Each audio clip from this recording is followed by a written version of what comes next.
Hello, everybody. Welcome to episode 24 of the VonDubCast. This episode was recorded about maybe a week ago, maybe a week and a half or 2 weeks before this releases. And I've since recording this episode have started Sober October. And this has been a fun 2 days. I'm currently in day 3 as I'm recording this intro. First day was pretty good. I got up early, did my run. Only water for the day, and like I had said on a couple, that my biggest difficulty for this is probably going to be the no pop, as I've quit. I am heavily addicted to my Diet Pepsi, and I've become well aware of that, and I've quit it before, and I felt the effects, and that caffeine withdrawal is no or whatever it is, and chemicals in that thing that you're withdrawing from. I'm sure caffeine's a big part of it, but it kicks your ass. So yeah, day one, it wasn't too bad till about 4 o'clock, and hit that wall and had to take some Advil and some naps and really power through, but still accomplished quite a bit on that day. Then day 2, it hit even earlier.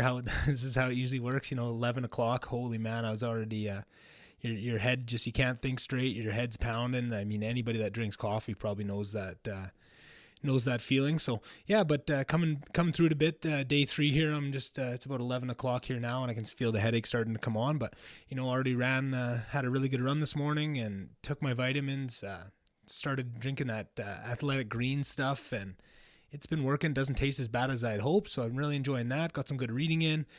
Been really working on my conscious breathing, and that's kind of the thing I wanted to talk about today, was maybe breathing methods or meditation.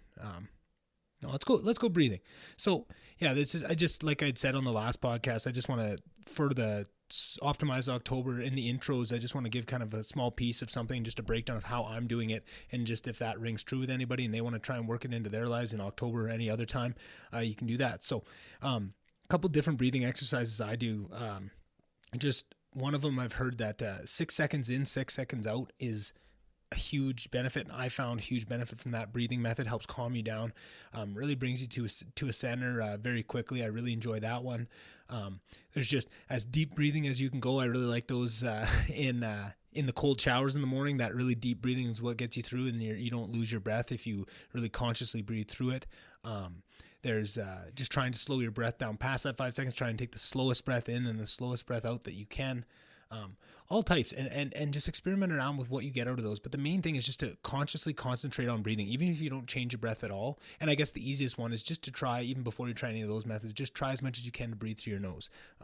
If you read the book Breath by James Nestor, you'll see he goes and he does a week with his nose glued shut and only breathing through his mouth, and then a week with his mouth closed and only breathing through his nose. Him and a couple other people in a study, and they do a bunch of stress tests and stuff, and the impact on your body from breathing through your mouth is absurd. And I know that's a little bit of hyperbole, because they're doing it the whole time. They're not mixing any nose breaths into the mix, and everybody's going to have some sort of mix of it. But using myself an example, I never breathe through my nose, and that's the reason. It would always be plugged. I could never breathe through it, and I thought that was just normal and just how I was. But as soon as I started to actively force myself to nose breathe, and it was tough at first when I would sit there consciously keeping my mouth shut and breathing through my nose, I'd end up sweating. I'd be, my body's reaction to it almost couldn't have had to retrain myself to do it. But now I'm in a really good spot with it. I breathe through my nose all the time. My airways are way more opened up. I really enjoy it. But just that conscious breathing and the impact that breathing through your nose can have. So that's just kind of one thing that I wanted to point to you guys. Maybe on the next one, I'll go through my meditation practices and give you guys a little insight into my journey with that and kind of how I stumbled upon it, because so much of it was just learning and messing up and figuring it out. So yeah, that's just the one I wanted to go through. And so Optimize October is off to a really good start. I've been pretty happy with it. I mean, I knew the first couple of days were going to be the toughest, so I'm just kind of grinding through those, but I can already feel the momentum picking up of just making the right decision.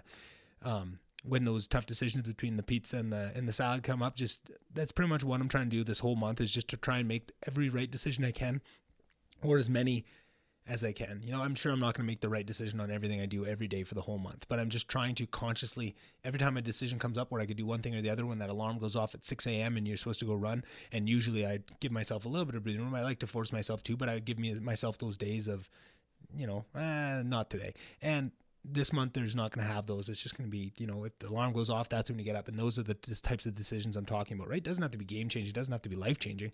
Just the small decisions, they all add up and bring you to a place where you're really happy with the results you're getting, and it all flows into each other. So yeah, I've been really enjoying that. But a big piece of that too is, in order to make the right decisions, you have to have the knowledge and the understanding of what decision is right. A lot of the times it's not people even trying to make the wrong decision. They just don't know. And a huge piece of this that's helping me through this is reading a book. It's called Own the Day, Own Your Life, Optimized Practice for Waking, Working, Learning, Eating, Training, Playing, Sleeping, and Sex by Aubrey Marcus. And he goes through he runs a supplement company out of Houston Austin, Texas. He started it with Joe Rogan, and he's a really just into human optimization in all forms, and pushes his own body to the limit to test what you need. And they really do things right and use the clinical trials and double-blind placebo tested on their supplements. They do everything right, and it just takes you through one day optimized. If you could do one day with everything as perfect as you could, that's what this book's all about. And I find I've learned so many cool things, or things that I knew and had forgotten, or things that I had known but never gave serious enough thought because I never read the background research. And it's just been huge help for this too. So I can't recommend that book enough. And how did I forget this? So in reading that book, it brought another thing that I've heard a million times over the years, this Wim Hof breathing. And if you've never heard of Wim Hof, he's a cool guy. Look him up on Joe Rogan if you want to watch someone cool. This guy's he's climbed Everest in no shirt and no shoes, and he's ran through the Arctic Circle, done a marathon with no shirt on. He uses breathing techniques, and he's got this these breathing techniques that they get into very thoroughly in this breath book by James Nestor as well.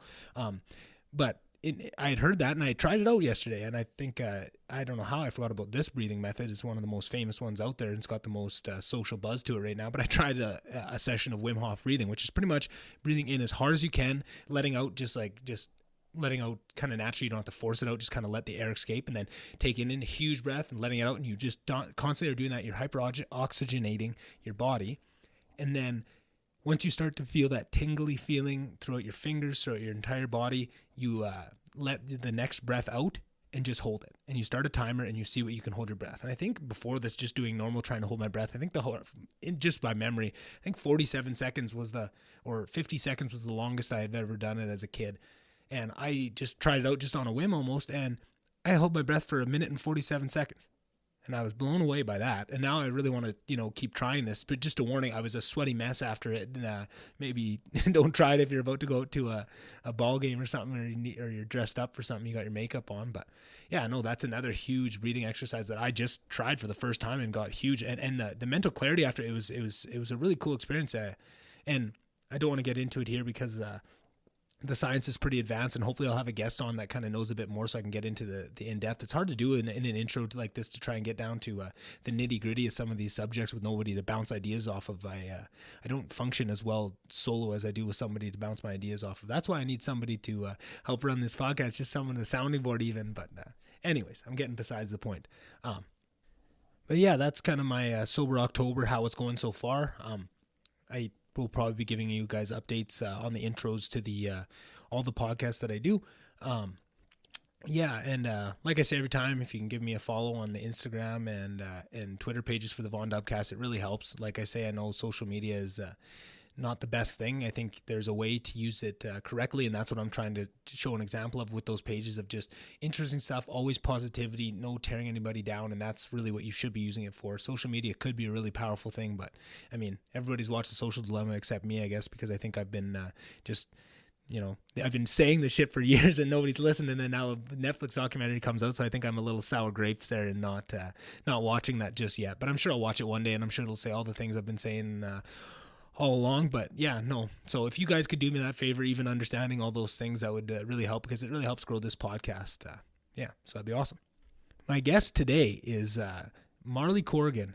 Me and Marley met in university, and she was always, bright and smiley and always happy, and was one of the people you were always happy to run into wherever it was. And I'd also met her brother there, and her brother was older, and we had both gone into Lister his first years. We were both very into dodgeball. He had won Rookie of the Year and MVP in my second year, and he just with how into the dodgeball and then running the league in the second year, and he was the liaison for his team, so he would kind of be the one that worked with the LDL. So got to know him a bit there, not as well as I would have liked to get to know him, but just the small piece I did. He was a very, very special individual, and so fucking funny. Holy Christ. And he was on a floor with just the right people to really unlock that kind of humor, and just he touched so many people, and really one of the things that that I learned from him was just to be able to say to your friends, I love you. And I think that was something that I've picked up into my life, and I do quite constantly with people that I really do love, and my friends. I say that all the time. And we lost Carter in my third year, and it was a very tough experience. Marley was in Lister with Corrigan, or with Carter at that time when it happened, and she had to come back to Lister and walk those halls that he was such a big part of, and did it with such grace and such. I can't even find the right words for it. And not only that, but through the whole process, her family was so strong, and they used music so beautifully to help people through, and all these kids that are, lost, and Lister just lost such a huge piece of it. And then to see the whole family come in and bring comfort to us and be comforting his friends and stuff, it was so amazing to me. And it was just something that I had never experienced before. And I learned so much about myself and about what you can do, and just, I don't know.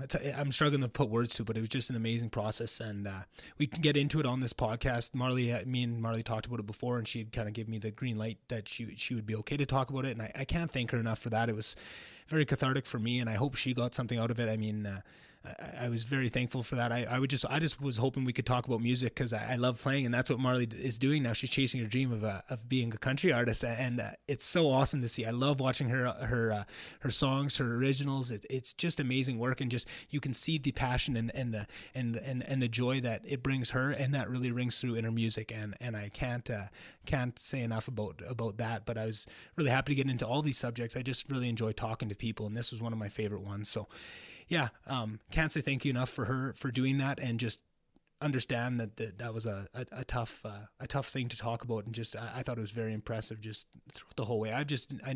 That Corrigan family never stops impressing me, it seems, all the way. So I would like to introduce all the people that I love that listen to this podcast. I would like to introduce you to people like that, right? People that impress me. I want to bring that impression to the world, in this small world that I'm creating here with the people listening right now. So yeah, sit back and relax and listen to this interview, and I hope you guys really enjoy it. Thanks.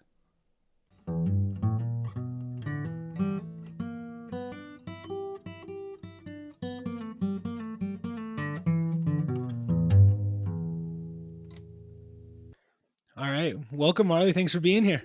Yeah, thank you so much for having me. Yeah, no problem. I was, I think I'd kind of half chickened out when I was asking you to come on. I didn't want to fully put myself out there, so I just kind of first offered, "Hey, if you need me to promote anything," and then kind of slipped the guest idea in there underneath, because I think I was a little worried. But I was so glad when you said you'd love to come on, and just kind of what I want to dive right into is when you got up there. I think I saw a case for a Taylor behind you. Is that what you play? It is, yeah. Oh my God, I fell in love with Taylor's couple years back. I'd never even heard of them before, and I had only been playing guitar for a little bit, and I was, just playing a $300-400 guitar, wasn't really heavily investing in it. And we went to Nashville, and they had a big expo center, and they had a Taylor booth there, and I must have stayed there for 4 hours just playing these guitars, because they were so much fun and so smooth to play, and I just fell in love. And then as soon as I had the money to afford my own, that was the first thing I went and bought. My next guitar from there was the Taylor. That's awesome. Yeah, I love Taylor's too. We got it off Kijiji, actually. Oh, really? Yeah, I was gonna buy one because I have always loved Taylor's too. And then my dad is he's a musician as well, and he's like a huge guitar guy. He has so many guitars. So he's like, no, don't buy one. I'll find you one. Yeah. So he got this one off Kijiji for like $800 or something, which was, and it's like probably a $1,500 guitar. So yeah, and that's the thing when you're going for something like a Taylor. You're going to get a quality guitar, right? It might cost you a little bit, but if you can find one used that's in good shape, I mean, that's the perfect thing. I feel like I'm always worried about buying used guitars, because I feel like I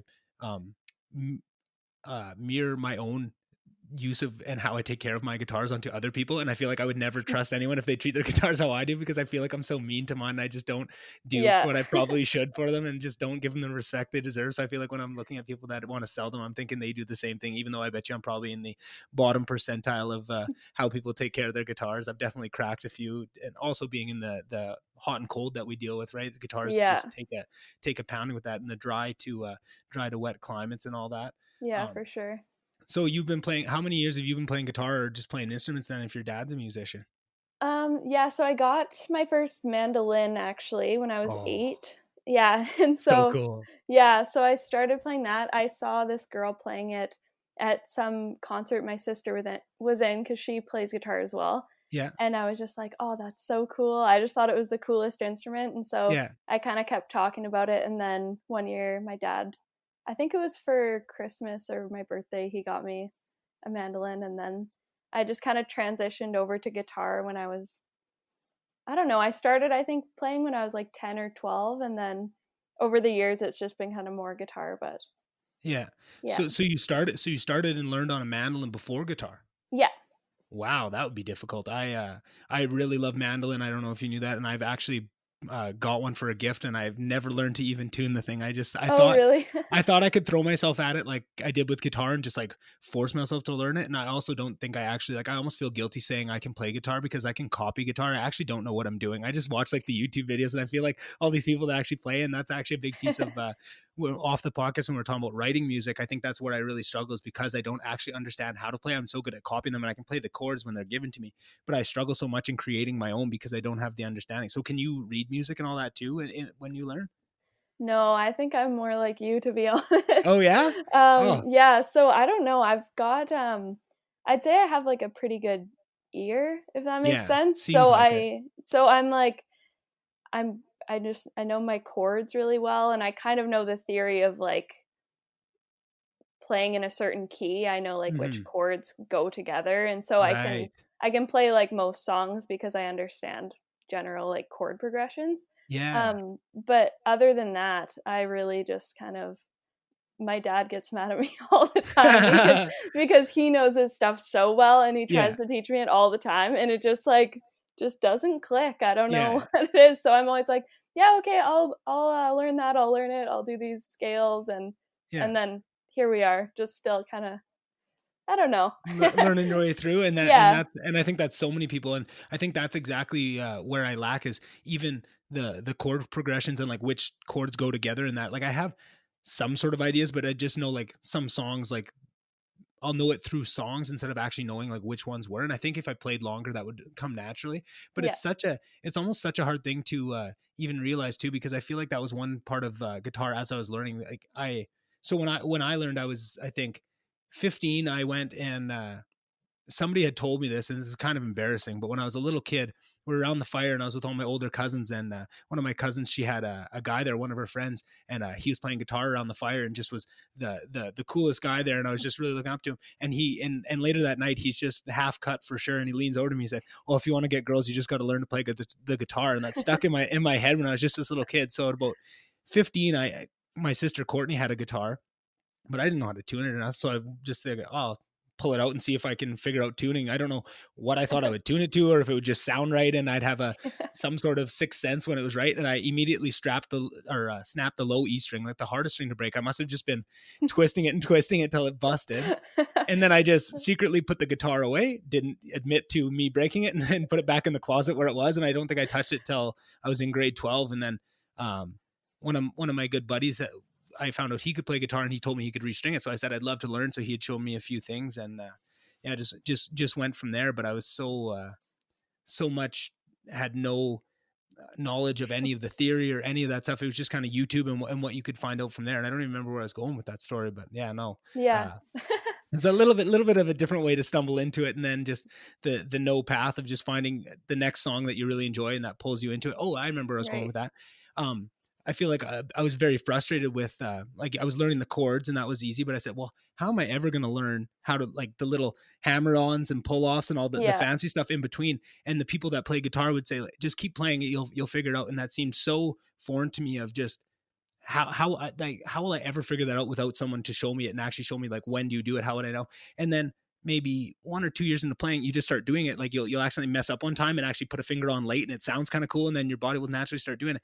And it was Yeah. the coolest experience to just, like 2 years before I would have no idea even, I was almost rejecting the idea wholesale of ever being able to learn that because it just made no sense to me. And then a couple years later you're doing it and it's just so cool with that. And I feel like that's probably part of the chord progressions. It would skip a few steps to have someone show you it, but I think eventually if you play long enough, You you just realize. you Yeah. realize and you pick those things up. And I think that's what comes with it. And it's almost a little sad that I don't play as much as I used to, because I would love to learn those kind of things. And I'm always so jealous of these songs that people can play, and I just think they're so far out of my range. But I just need to really buckle down and start playing more.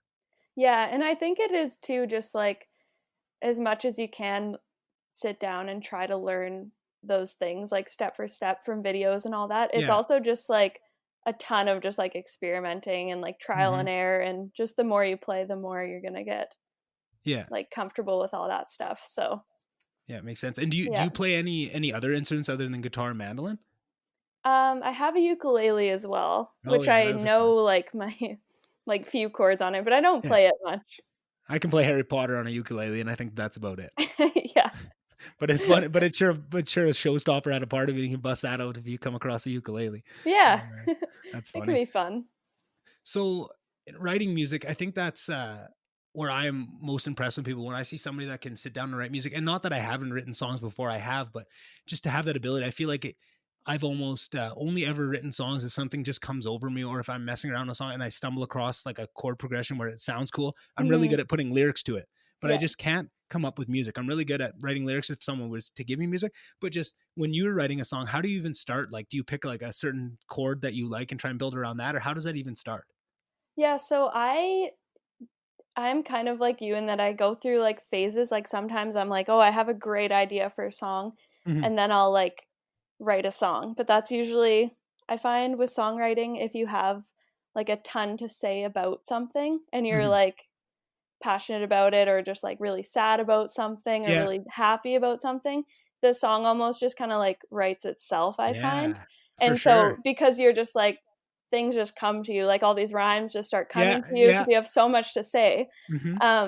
So anyways, what I do is usually I sit down, I have a like chord progression, or I just some kind of cool like guitar thing, but it's usually just a like basic kind of chord progression. And then I just hum like a melody, and if I really like it, I'll record it, generally in like voice memos. I'll record me like humming a melody, and I'll think of like little lines here and there, and then jot down if I'm like, oh, that like really works there. And sometimes it's like randomly like second line of a verse or something weird. But then I'll usually kind of just build a song like around that. Oh, that's so cool. That's so interesting to me. So, and then I record like, I'll do a few like different voice memos. If you go on my phone, I just have like tons and tons. And some of them just like make sense, like no sense at all. Like I'll listen to them after and I'm like, what the heck is this? It'll just be like random lines I think of that I'll be singing. But I don't know. It's kind of what works for me. Yeah, and I think if you ask 10 different people that write songs how they did, everyone would do it a little bit differently. But I'm always so curious about that, just because I struggle so much with it. But it's funny to hear you say that, because when I have written songs, you're so right, it just tumbles right out of you, right? And it's usually about something. Probably embarrassing to admit, but I probably only maybe wrote like 1 or 2 songs that wasn't about a girl. If I'm honest with myself, like that's usually when it comes out, for the good or bad, right? Either it's so easy to write about stuff like that. Exactly, it just falls out of you. That was all pretty much most of my songs too. So oh, that's good to hear. I'm not alone on that one. Yeah. Well, I've written a few songs about boys too in my day. So for me, I think one of the coolest things about stumbling into guitar, because I really feel like I stumbled into it. I didn't really tell anyone I was even trying it. You know, it was just something I did secretly. I didn't really tell people I was doing it, other than my family that got so annoyed with me trying to bang around on the thing when I was first learning it. But music in general meant so much to me, and it was just such a cool door to open, because I always enjoyed music so much from the outset, but I could never do anything. I mean, I sang a little bit, but always growing up, my sister was a singer and she went to singing lessons. I think I was always very jealous of that sort of thing. But once I found guitar, that was my in. I never was really confident in my own voice or something, but once I could play guitar, that was something I could. It almost gave me an excuse to sing, because I never thought I should sing, because I didn't think I was good enough. But it was like, oh, I'm not trying to be good at singing. I'm just trying to. Singing helps me enjoy this playing guitar thing that I found that I really love. And it was such Yeah. a cool experience. And I'm just wondering because you learned it from such a young age, what part has music played in your life, I guess? And what does music mean to you? Yeah. Tough question. Yeah. I don't know. Music has always just been, it's meant like a lot to me. I think like anyone, it's gotten me through like a ton of different things. And I think For sure. especially too, since my dad has always been super, super passionate about music and kind of passed that along to the Yeah. rest of our family. Like we would always have big like family kind of like jams and stuff and Oh, have, that's so cool. yeah, so stuff like that was really, really cool for me and my siblings growing up. Yeah. And yeah, and then as I didn't really get into songwriting until a couple years ago, but since I got into doing that, it's just become really just like a therapy for me almost. Yeah, for Which sure. sounds so cliche, I feel like saying it Ah, out loud, but it really the is just cliche like, things are the best things. yeah, it's just really been my way of just like expressing myself. And I think it's really cool because you can just write a song, and then the thing I like about it is it takes pressure off of people to like react a certain way in I Yeah. don't know, you know what I mean, like having Yeah. conversations about things that are bothering you. I feel like I get too in my head like, oh, this person might feel like awkward or not know what to say back or something like that. Yeah. So when I write a song, it's just like, this is how I feel, like Yeah. do with It's it what you want, but like yeah. yeah, so it just, And it's such a communication tool too. It's amazing. yeah, Yeah. so that's what I kind of really like about it. And then Yeah. yeah, and starting to do like shows and stuff now, it's just been a really, really cool way to like meet people. So When or at what age did you start playing in front of people? oh god, honestly, I never really did. Like growing up, Yeah. I played mandolin quite a bit, but it was one of those things like I was pretty shy about it. I would usually just kind of play in my room, and then my parents would be like, "Play for these people, like Yeah. play a song." And I always like I hated it. Yeah. Everyone And does. so, yeah, and so I didn't really do it a ton growing up. I did musical theater in like high school, which Oh, was cool. my like way of, I guess, like starting to put myself out there more, like performing. Um, then past that, I didn't play at all in like all of university. Like I just completely Yeah. just like didn't touch my guitar at all. It And then happens. since I was finished university, I picked it back up again, and then I was just like, "Oh yeah, I like actually really like this." And then Yeah. started writing songs, started showing people who are kind of in the music Yeah. business. Like I have friends that are in the music industry a little bit, and hmm they were just like, "Oh, you should do this. Like try to get some gigs, and I sort of just went like straight into it after that, which Cool. really like put myself out of my comfort zone, but Yeah. I was like, "Okay, I'm going to do it." And so I made a music Instagram. I like got my good friend Steph, who's a photographer, to like hmm take some pictures of me for it. Yeah. And then I was just like, "Okay, I'm going to promote myself like as a musician." So I like reached out to some Edmonton venues, and they were all like, "Oh yeah, like for sure, come play." So then I was just kind of like I didn't Oh, expect. feet first. Yeah, Oh I was man. like, so it was crazy. Like it was really cool, and it's also the only way you can do it if you haven't hmm like had a bunch of experience doing it growing up. So So yeah, I just dove right into it. how was your first time when you got your first gig? How was that experience? It was actually awesome. I Yeah. had like all my coworkers came out to it, Oh which was so cool. yeah. And like I had just met like all these roommates. I had moved into a house where I didn't know anybody, but Right. I just like basically needed a place to live. And so hmm I ended up living with four other girls who were so or three other girls, sorry, who were so so sweet and so awesome, and they all came too. Oh, that's so you And had then lots of support. yeah, so I had Yeah. so many of my friends there, and I mean, yeah, I look back at videos and I was like for sure so nervous, but I still Uh-huh. like I had practiced a ton, so I think I sounded okay, but I was like there On was the no inside, there was it was a tidal wave. Yeah. yeah, for sure, but it went pretty well. Oh, that's awesome. Yeah. That's So awesome. And then I imagine after a few, it's become pretty normal. Or do you still get pretty nervous when you're doing them nowadays? I definitely still get nervous. I'm better, I'd say, than I Yeah. was for sure. Um, but especially now with all the COVID stuff, I haven't had like Oh, any any real, I guess, shows. yeah, you haven't been doing any live gigs, but I've Yeah, seen so I you. did a couple like backyard concerts, but Hmm.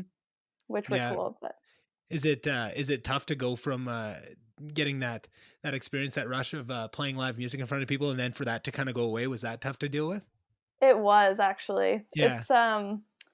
I mean, it's nice now I can kind of start to get back into it because now live music is like allowed again. Yeah. So I don't know if a lot of places are going to actually be booking Hmm. people or not, but I think it's kind of cool because it'll give more opportunities to like people like me, like smaller Hmm. musicians, Hmm. um, who obviously aren't going to be drawing like huge Yeah. Yeah. crowds. Well, who knows? Maybe So, after this podcast, you'll be the next oh big yeah, thing. yeah. All Well, my 7 listeners. yeah, Yeah. Oh, we that's can funny. only hope.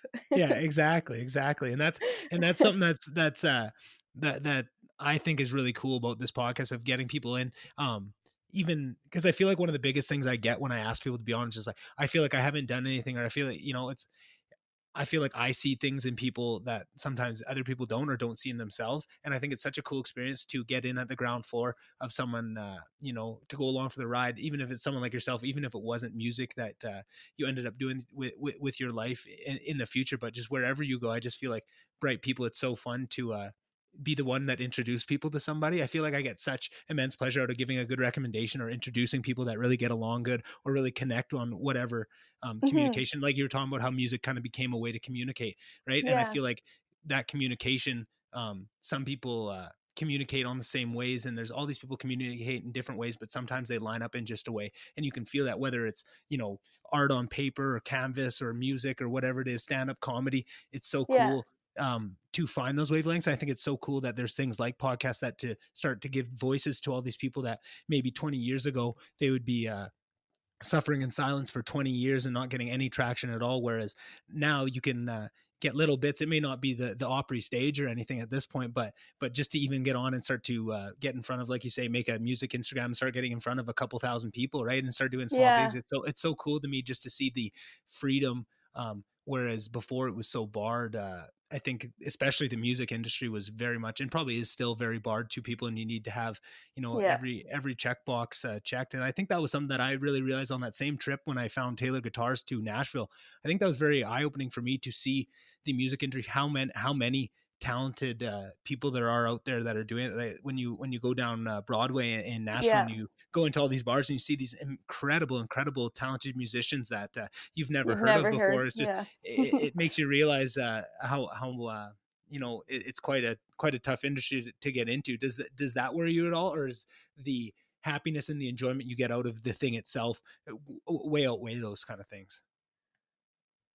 Yeah, I don't know if like I definitely like the idea of like pursuing music, but even Hmm. I think when people think of pursuing music, they think of it as like you can still have like a really solid career as a Hmm. musician and like make a living and not Yeah.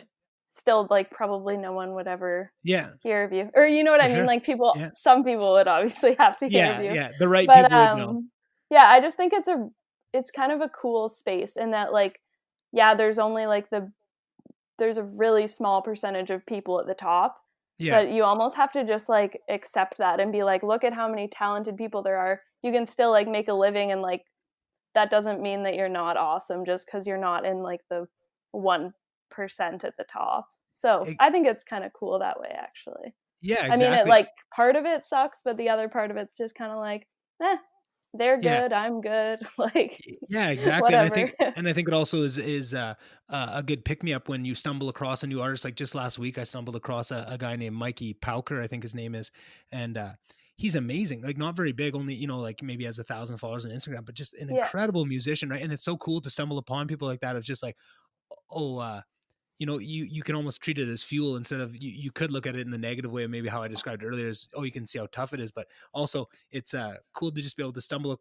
upon somebody that's doing these amazing works and loving life and enjoying it so much, and just to yeah, get it almost is like refreshing seeing someone chase the same dream as you time after time. And I feel like that's kind of where I'm looking for in podcast too, is to try and connect with some people that are just starting out and getting onto the same journey. I think it's just I think there's, I mean, a million people it seems like everybody's starting a podcast these days, but it's still been tough to connect with people on that, where I feel music, you can find people right away. And that was something when I went to Lister, that was one of the coolest things coming there, was hearing you talk about doing jam sessions with the family when you're young. I had never jammed with anybody in my life till I went to university and met some people there. And that was such a cool experience. It was like, oh, I love playing guitar and just kind of by myself. And that was one thing. And then takes it to the whole, I didn't know that, I'd never even heard about jam. And this is awesome. Like I would do this all the time if I had the opportunity. It's just so cool to, keep leveling up Right. and find those new things and new ways that music can bring you to. I just think it's so fascinating that I can be on this earth for almost 27 years now, and I'm finding new ways that music impacts me. And as I get older now, it's starting to music is hitting me in a more spiritual level, and I'm connecting with it on all these different levels. I feel like music is just something that you will never master it. It will never get old. It can always hit you in some new way you never saw coming. And I just think that's what's so Exactly. special Yeah. about it. Oh, I just Yeah, love it's music. just cool. And like, I don't know, the thing with me too is I was really scared to kind of start pursuing it, if that makes sense. Mm-hmm. But then Yeah. I just was thinking, I was like, really, what bad is going to come of this? Like, Mm-hmm. probably nothing, because everyone I know and love is going to support me. Yeah. Like, and then it's just been an awesome way to like meet people and connect with people. And I'm always having fun when I'm playing. And Yeah. like I said, it's like my way of expressing myself. So Mm-hmm. there's Oh, no really way to go wrong with doing it, I feel like. yeah, So it's so funny to hear you talk about music and guitar and singing like that, because it so mirrors my journey with this podcast and being so scared to start it, but then hitting yeah. that realization of the people. I have so much support around me and so much love around me that you build up all these negative things of things that can go wrong, but really that's all in your head. And now that I've Mhm. done it for 3 months, everybody's been so supportive and so nice and so encouraging, and it's just like, man, I wish I would have started a year before that, not let all those fears of what could be boil over, when really, if you're honest with yourself, there's so many people that care about everybody in this world, and will be there for them and want to see them succeed, right? And if Yeah. and if there are those people that are on the negative side, usually it's something that they're dealing with more than anything that has anything to do with you, really. So Yeah, there's no exactly. downside. There's no Yeah. downside. Yeah. Yeah. I Um, agree. yeah. Do you connect with music spiritually on any levels? I feel like that's something that just recently, I think I always did on some levels, but maybe I'm just becoming more in touch with my emotions and being able to admit it more and like go down some of those paths. But I feel like, yeah, I just wonder if that rings any bells with you. I'm not a super spiritual person, Right. to Yeah. be honest. Hey, fair enough. But Yeah, no, that's I feel like I'm the opposite. I'm so spiritual. I find it in everything, right? And I think I held that down for a long time, but now I'm just seeing it in everything, and I feel like I probably always felt it in music, but it's just something that's been popping up yeah. more and more in what I do it. Yeah. Yeah. So another thing I wanted to ask you about, so the competition things, how is that? I feel like that's where I'm just always thinking things in my own terms and put myself in there, but like if there was Yeah. opportunities to do like a competition for a podcast, and something that I'm just trying to think of putting myself into shoes where something I love so much and care about so much like this, and like you do with your music, and putting it into Yeah. a competition. How is that transition? How is it kind of taking something so personal to you and putting it in that competitive space? How was that? Yeah, so I was in a competition called Sing for the Shot, Yeah. which is so cool, actually. Or it's actually called The Shot Yeah. Remastered, is the official name of it. But it's really cool, really cool competition. They had it all virtually this year, and it's still going on, actually. Um, I'm eliminated now, but Oh, too bad. too Yeah. bad. We Maybe needed to get next you on the year. podcast earlier. Yeah. All those 7 listeners could have really helped you out. Yeah, but it was really cool, and I think especially with music, I kind of consider it as just like, this is art, this is like Yeah. how I felt, and it's all subjective. So I Yeah, it is. mean I mean, Yeah. I don't know, I'm not a super, some people are more competitive, and I sometimes I wish I was a little bit more competitive, but I just Mhm. never have been a Yeah. super competitive person. So um yeah, it was just a really cool kind of experience to get. It was a bunch of judges out of Toronto who kind of like gave you a little bit of feedback, Mhm. and they had this community of like, everyone who was in the competition was in this Discord app, and we all got to know each other that Yeah. way. And Oh, like, cool. added each other on social media, and so I started doing like Instagram lives with some of the musicians. So I met like a ton of people, which was really, really cool. Like all just like Canadian artists. So Oh, that's awesome. yeah, so it was awesome. So yeah, with things like that, competitions, I'm more just looking for like some, like if I can get some connections, that's awesome, and like Yeah. meet some cool people. And Just then enjoying the obviously if process. I were to win, that would be great, but Yeah. just Oh, that's so awesome. And I think that's also a powerful message just about how you go through life too. I think you may not have gotten as much out of it as you would have if you were a more competitive person, because I think a lot of people would, see it as a competition and not want to help out and not connect as much and see anybody else as the competition, and they wouldn't make those connections like you say and get to have all these opportunities that go beyond the yeah. competition itself. And I just think that's very important to even if you are a competitive person, to not get too caught up in that and always try and make sure you're not missing out on things that you could have just by your own blinders that you put on in terms of the name of competition, right? Because I think I've done that a ton throughout my life, where I think I needed to just enjoy the process a little bit more and not be so competitive about it, right? And everything in Yeah. work, I think for the last 3 years of diving into this job like this and just being competition, I want to show that I'm the best, and that I can do this job even though I'm young. I think that has definitely been something where I think if I would have maybe had the foresight I have now and go back, I would maybe enjoy the process a little bit more and not stress so much over like the little things. But it's so easy to say with the retrospect Yeah. now, but it's so hard to do in that moment. But I think it's just a good lesson for everybody to try and keep that as they move forward in whatever they're doing, right? Music or whatever shape that takes, right? Right. Yeah. Yeah. Oh man. No, that's awesome. So Mm.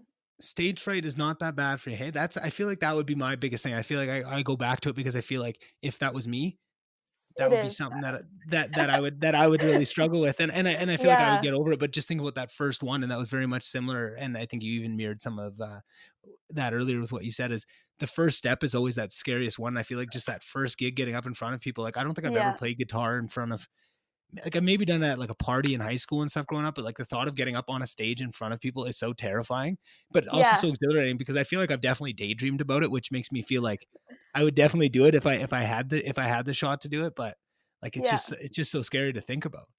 It is. Yeah, I'm not gonna lie, I'm so anxious like anytime Yeah. I go to play. And I've watched a few videos on like stage presence and stuff like that. And Right. something that I thought was actually really helpful was this guy was said, when you're playing, just think like in that moment you get to be the coolest person in the room. Yeah. Which was Oh, like, that's awesome. I never really have thought about that Yeah. until then. And then I was like, that actually gives you like a huge confidence boost. Even if you go up and you're like mediocre, Hmm. not your best show, you're still like the coolest person in the room at the Yeah. time. No I shit. Hey, feel that's like, awesome. That's a I don't great way know, to think about it. that sounds like, I didn't totally don't mean that to sound like cocky, but No. for me that really helped, because I was just like, yeah, you just kind of have to like go up with confidence. Hmm. Um be like joking, like sometimes it's not going to be your best, and that's Yeah. fine. You just kind of like laugh it off. It's not like it's a huge, just like, I try to not take it super seriously. Like Hmm. it's maybe for what, 20 people, like Yeah. I don't know. Just, yeah, Just just enjoy it remember and have it's fun. all, everyone's just there to just listen to you and have fun, and no one's judging you super super harshly, or if they are, then they'll probably never say anything, so Yeah, exactly. you won't And know. and that's the thing too. When people go to listen to music, they want it to be good. They want you to do well, right? And if Yeah. they're going into that wanting you to do badly, again, that's more something on that person than it is anything to do with you and those people. There's nothing you can do about it, right? But it's a Yeah. good, I find that is also a good thing with any type of public speaking. For the most part, if people are there, they want you to succeed, right? If they've paid, especially if it's something where they've paid to get in and want to come have a good night, they don't want something to be bad. They want you to do well. So you can feed off that positive energy in that. So Right. yeah, it's also Especially important. for people that go up that are just starting out too, everyone's just thinking like, wow, that's so awesome, like good Yeah, for them. And yeah. you can obviously tell when people are like a little bit nervous, but Hmm. It yeah, almost they're makes it more usually, endearing. yeah, and the audiences are usually so like, every place I've been have been so supportive, and Hmm. yeah, so Is I that think I is think that you should do something it. you think I should do it? Yeah, I think I I think should. you should do it. I That'd think be I should. awesome. I think I should definitely do it at least once, just to make sure that I can say I've done it and check that off the list. But I think I might get the bug if I do it once. I Yeah. just don't know if I'm decent enough to do it on a regular basis, and I feel like I'll get the bug, and then I'll want to do it more, and I won't have anybody that wants to sit and listen to it. Uh, No, you definitely would, um, for so sure.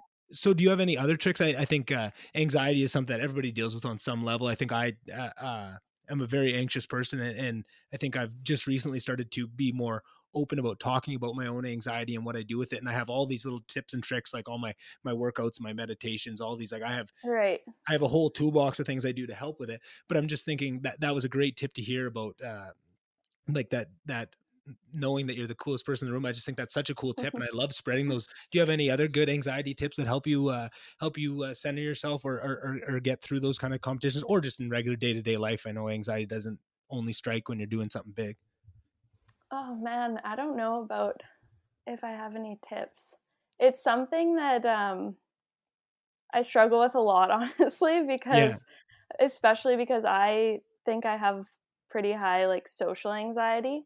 So for me, putting myself out there, Yeah. especially with songs I've written, Yeah. I've like later I just am thinking about it so much and I'm like, oh God, like these people all heard this song I wrote and Yeah. like what do they think? And then sometimes you like write a song and then you're a like you change Yeah. obviously as you go Uh-huh. through life, and Yeah. so if you don't feel a certain way Mhm. and then you're just like keep playing this song when you felt this other way, and it's just Yeah. I don't know, it's so weird. Oh, man, that's that. So that can be like a huge struggle, but I think it's also one of those things like with music people don't generally listen to the lyrics that much a lot Yeah. of the time, or if they Yeah. do like They're usually eh. pretty invested already to the song, and they're enjoying it, Yeah, and well, exactly. and I feel like if people are I feel like, because of where the place that music comes from, because it is so honest, and it's hard to write a song that isn't like or it's not hard to, I guess. There's lots of people that write bad songs, but like someone like yourself that's going to be writing something, you're not going to write a song that isn't meaningful to you, right? It's always going to have meaning. If someone invests Yeah. enough time to really dive into the lyrics, they're going to connect with that honesty, even if they don't or haven't felt that same thing. I think they connect with the honesty of it. So I feel like that you're never, I shouldn't say never, but rarely would someone even have an issue or think twice about a lyric, because if they're going to invest enough to go through those lyrics, I think they're going to connect at least with the honesty, if not with the feeling itself. And I feel like Mhm. that's a lot of the time. I feel like I like a lot of music that is very much not in line with who I am, and sometimes the tones, but something just about the honesty of some albums and some songs can just connect with you Right. on a way, and you can just tell, even though I have no experience with this person, what they're going through and maybe what they were feeling in the time they wrote that song, but it doesn't Yeah. matter. I connect with the honesty, and the truth that's coming out of that song is so tangible. And just as humans, we have that, we have all these senses that you don't really think about, that we pick up on things, and our perception is so much farther and so much wider than what we think. And I think that with music is a huge piece of it. And it's just the honesty of the lyrics is almost more Mhm. important than what the lyrics are actually saying a lot of the time. And That's not a just really good point. yeah. Yeah. And I feel like that would, if I was in your position, I would try and lean on that too, to know that if it's the lyrics that are about, if people, you just get that, you get that extra sense of well-being and safety when you can frame it in those ways where things are always positive, right? Yeah. Yeah. So something I heard you say was just it sounds like lots of these small gigs, the community around them is very impressive. It sounds like, everyone's very welcoming. Is that something you kind of knew before getting into this industry, or was that something that surprised you when you were welcomed with open arms? I think I kind of had a sense, especially because my dad actually still Oh, right, right. does. Yeah. He does do like he goes to jams and stuff like Hmm. that. And Hmm. so I kind of grew up going to watch him play and watch my sister play, and it was always like I'm from a kind of small town, so Hmm. obviously there's that community, like it's Yeah. very very supportive. So I don't think I was super like S- overly surprised or anything Yeah.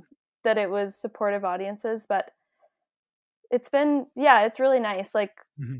and I think anyone who is trying to get into start to do gigs and stuff like that should just know like yeah, no one's gonna come up to you and say something like Yeah. mean Yeah. after. Like I've never heard of that happening. So, um yeah, so everyone's always just like, "Oh, wow, good job." And they'll like give you like, I don't know, really nice compliments a lot of the Hmm. time. And yeah, it's just a cool way to start like talking to people. And yeah, those people that go out to live music, like small live music gigs Hmm. too, they're there to like be a part of that community and support Yeah. And people a lot of support the the time. So growth and that. yeah. And that's something, that's what kind of why I was curious about it, because it seems like people like yourself or other people that I know that have played guitar and sung and kind of got into that smaller live music community, it just seems so nice everywhere and just seems so loving and welcoming and all those things. Just, and you're obviously getting the cream of the crop through social media. Everyone's posting the good stuff, not the bad. But for everybody that I Yeah. follow that does it, it just seems like such an amazing community. I'm almost a little bit jealous and almost want to do some gigs just to get a part of it. You I love good should. I It's love awesome. I love good communities, and I feel like on top of even enjoying the mode or the method, whether it's music or whether it's if it has a good community around, I feel like that can draw me in. I feel like that's a big part of with getting into podcasts and stuff. I was listening to lots of stand-up comedians, and it's very much the same way, where it's a community of comedians, and almost more so than the art itself, the community that it creates is so endearing and so draws you in and you want to be a fan of it. And I feel like that's very much the same way. Not to say that I don't like stand-up comedy or music on their own, but I think that just adds a whole nother level to it when you can see this community and you want to, dive into it and really immerse yourself in it, and be around like-minded people that are enjoying the same thing and getting some of the same things out of it that you are. It's just so special to be a part of that, right? Yeah, totally. Yeah. Yeah. Yeah. So yeah, and another thing I had heard you mention was just the ups and downs you take in playing guitar, and times where you kind of put it away for a bit and pick it back up. And that's very similar with myself. I think one of the Yeah. cooler things about learning guitar is when you don't pick it up for a couple months, and then you pick it up, and a song that you maybe struggled with a couple months ago or a year ago, you take a shot at it, and you've somehow, like, even though you haven't really played much, you can do more, and the muscle memory comes back. And I found that is such a cool experience that I can't really find um a mirror for in anything else I've done. I've never found something where Yeah. I will take noticeable steps forward doing pretty much, it seems like nothing at all. Maybe just listening to music by osmosis somehow makes you a better guitar Yeah. player. But have you ever found that, where if you pick up the guitar after a couple months of not playing, there's things that you can do that you don't even know how you learn them, but you kind of pick them up? I don't think it's so much for me, Maybe I'm honestly. just aware of that. That very much could be. That's cool though. I Yeah. wish. I wish that that would happen. Uh, No, I don't know. I do think it's for sure it's like riding a bike almost. yeah. In some ways, like I don't know. I Yeah. think it depends kind of what level you are too, True. because it Very could, true. I think if you're like an insanely good guitar player and are doing tons of like leads and stuff, Hmm. it could probably be like a use it or lose it kind of For thing. sure it would. Yeah. But for me, I usually pick it up and I'm just like, oh, I'm still the same. Yeah. Yeah. And I, Like and I, I and get better, but it's just like I get better, but I slowly get better. yeah. Like, Yeah. And yeah, I think it probably is a symptom of being so new at guitar relatively, right? Like, I've played for years now, but like effort put in, time put in, it's not like I've been playing since I was 6 years old. So I think that is a bit of being new at it. And maybe if I was further right. along, I wouldn't see that type of thing. But definitely the thing I've noticed is my fingers do not cooperate. And they feel like they're about to fall off every time I pick it up now. And I feel like that's the Oh biggest thing yeah. that's stopping me from diving whole hog back into it now, is just my fingers hurt so bad trying to pick it back up, because for a while I had just iron on the tips of my fingers for years there. And then when I went to university and fell off for those 4 years, I barely played, like a little bit of jam sessions in there, but you're so busy with other things that, it Yeah. kind of falls off. And then I've never really got back into it, where I've gotten to a point where my fingers are back up to snuff like they used to be. Yeah. It makes me sad a little bit not to have that. It's always like a little badge of honor. Now I feel like I've got little weak fingers again. It's like I'm They'd back come to back. day one. Yeah, it'll come back. I just got to put some time into it. Yeah. So that's something. And I know people probably at some point are going to realize, like, man, does this guy know anybody else that isn't from Lister? Like, every guest you have on, you've met them at Lister, you had some point Yes. of Lister. But I feel like my experience there, and also my sister's experience of getting to watch hers, was so special, and just what it can do and what a transformational place it can be, that I've definitely picked up a lot of people I know, and a lot of people I've wanted to have on this podcast are from there. But also Mm-hmm. something that I'm very curious about, of just especially people that come from a small town. What was Lister like for you when you first got there? What did you find the same things that I'm hearing about, like what a transformational place it can be, and just the ability to be whatever you want to be? Did that change you at all when you got there? Yeah, so you were in Lister with Carter, obviously, Yeah, my yeah, brother. hmm, So when I got to Lister, it was actually crazy because everybody knew who yeah, Carter was yeah, there. And so I just remember, because he told me, I just remember getting this postcard in the mail, and it was hmm. like, "Welcome to Lister," and it was Carter was on it, and I was just like, "Are you kidding me?"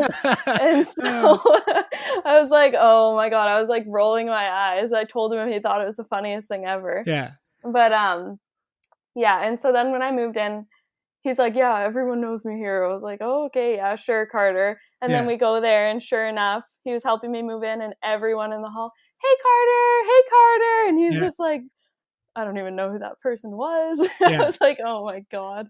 And so yeah, he definitely was super popular there. So that Hmm. was kind of a good like in for me, honestly, Yeah, because anyone in the older years was just like, "Oh, you're Carter's sister. Like, let me yeah, buy you a drink." yeah. So I think that was yeah, definitely me. I was one of those people buying you drinks. Oh, it's Carter's little sister. I'm Yeah, sure you were yeah. probably at Duke's or Oh yeah, every something. night, every single night. Yeah, Yeah, and but I yeah, had very Lister much the was. same. Go ahead. Oh yeah, I was just gonna say it was a super cool place to go. I would recommend it to anyone. Obviously, I don't know what's the probably not a thing right now with coronavirus. Yeah, I know. That's something I've been thinking about a lot lately, just because it is such a special place to me, and I just wonder how Yeah, much it's gonna come back from this too, because I feel like they would.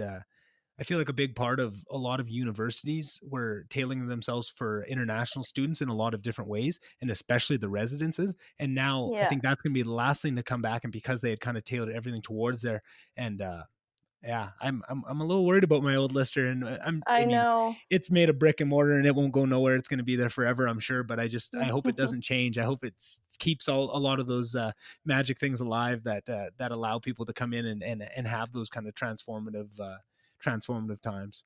Yeah, I Yeah, hope so too. yeah. Have to So see.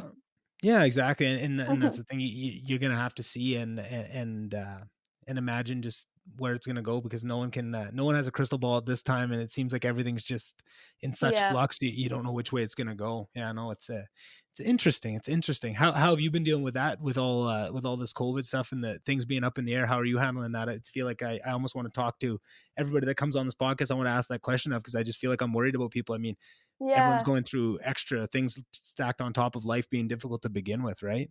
right. I'm doing pretty good now. I definitely in the beginning did not handle it well. Yeah. I don't, I mean, nobody did, but Hmm. um, yeah, I work at a physiotherapy clinic. It's like a really small bit, well, not really small, but it's a small Hmm. business, Integral Physiotherapy in Cool. Edmonton. Just plug that name. Yeah.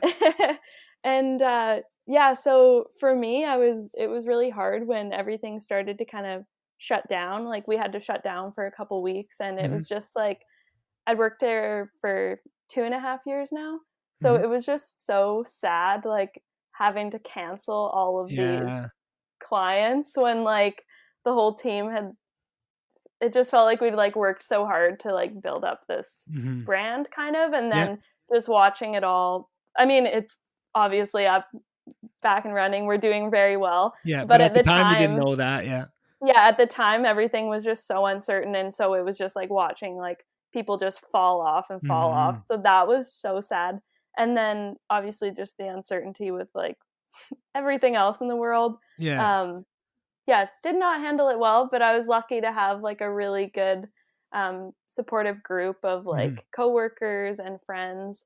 Yeah. So that was really helpful. And then yeah, I had a few months off work there, so I went back home and lived with my parents for a bit, and that was pretty nice to Yeah.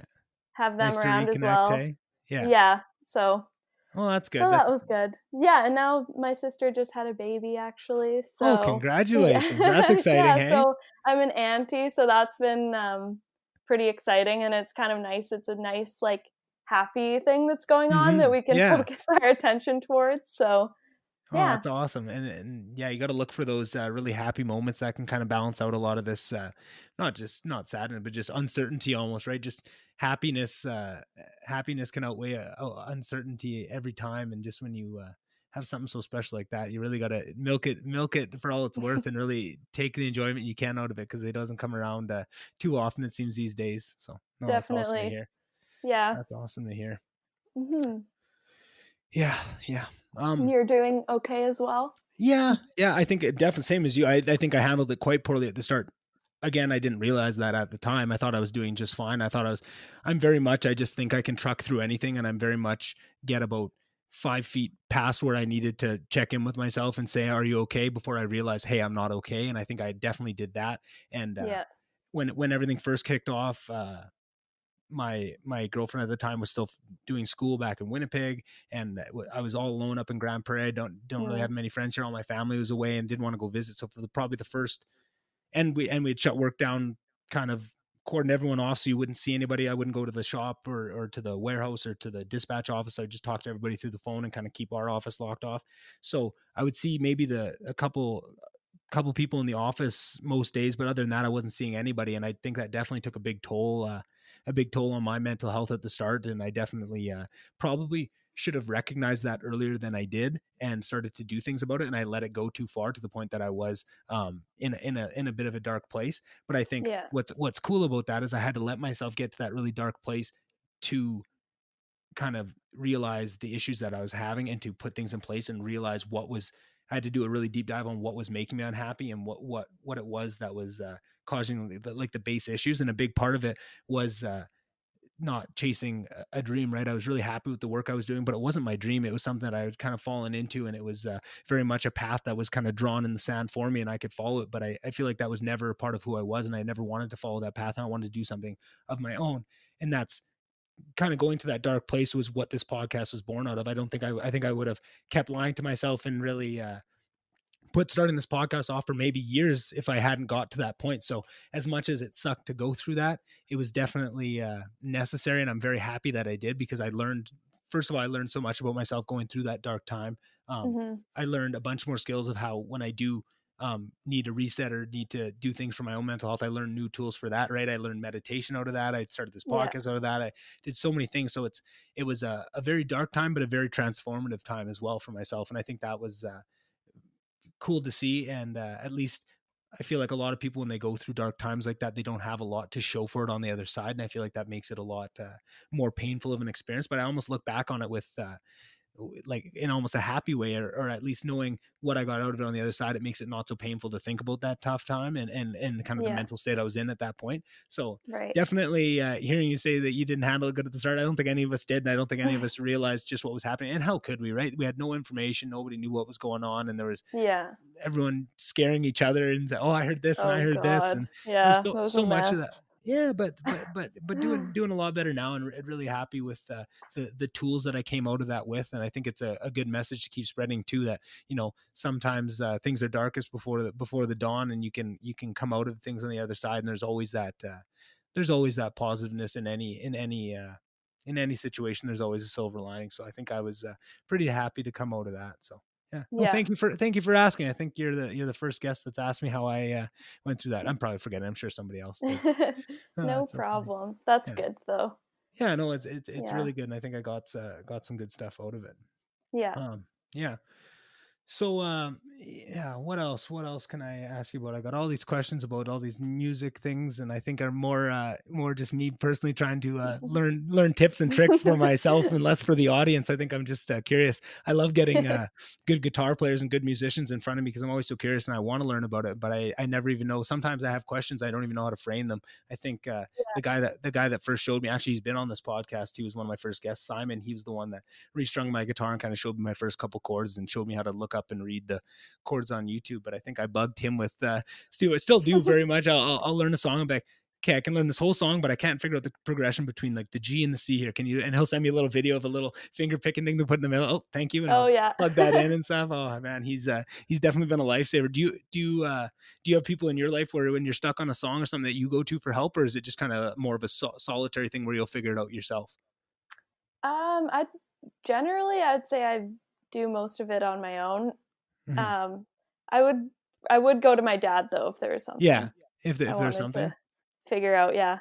I'm so Sometimes I don't go to him and then he corrects me. So yeah. There you go. There you go. We always know that that you'll never get too far yeah, astray. but We'll that's have to, good. That's like what's that's why I've gotten so far yeah, because exactly. Having that. yeah, and especially yeah, just having him sometimes too because I started learning on ultimate guitar. Hmm.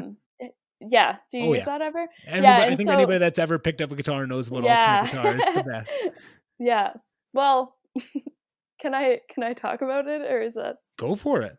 yeah, so it's like most of the time it can be like accurate, but I think also anybody can just put those chords on Hmm. there. There's So some busted ass sometimes, ones. yeah, so sometimes it's like perfect dead on, and then other times it's like, what? This is Yeah. completely wrong. And so, yeah, growing up when I would use ultimate guitar to learn a song, my dad would be like, no, don't use Yeah. this. This is completely wrong.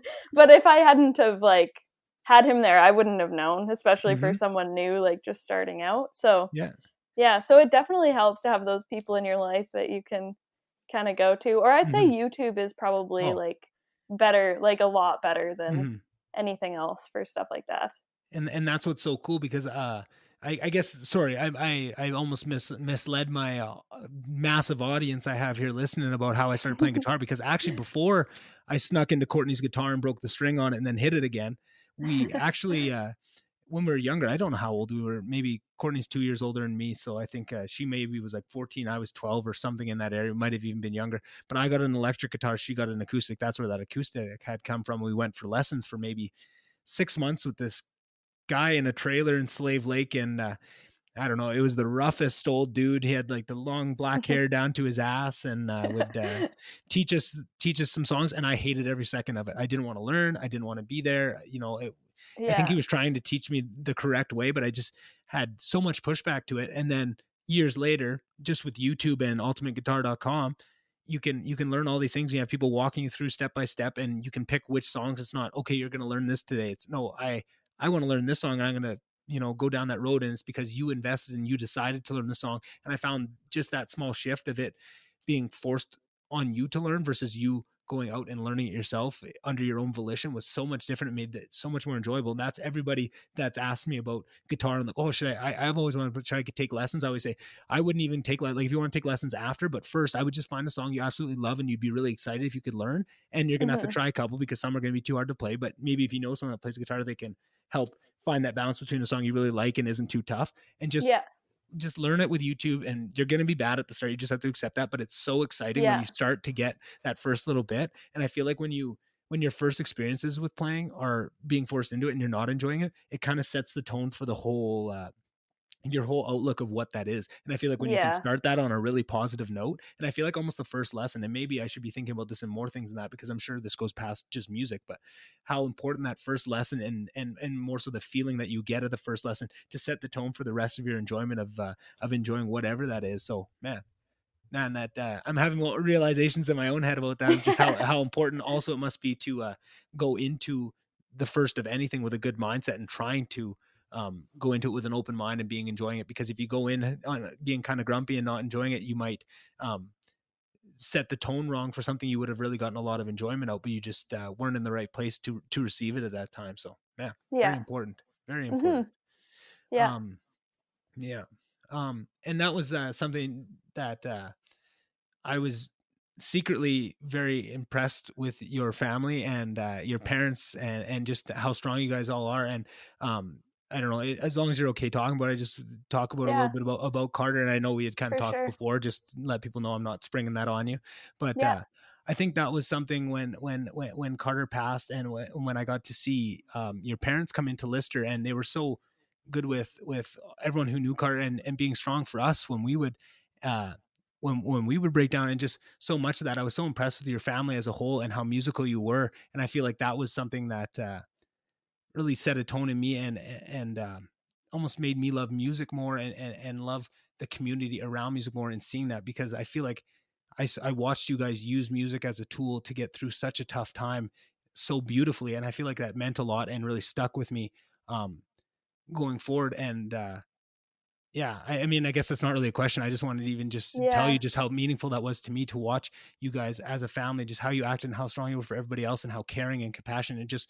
It it was so cool to see.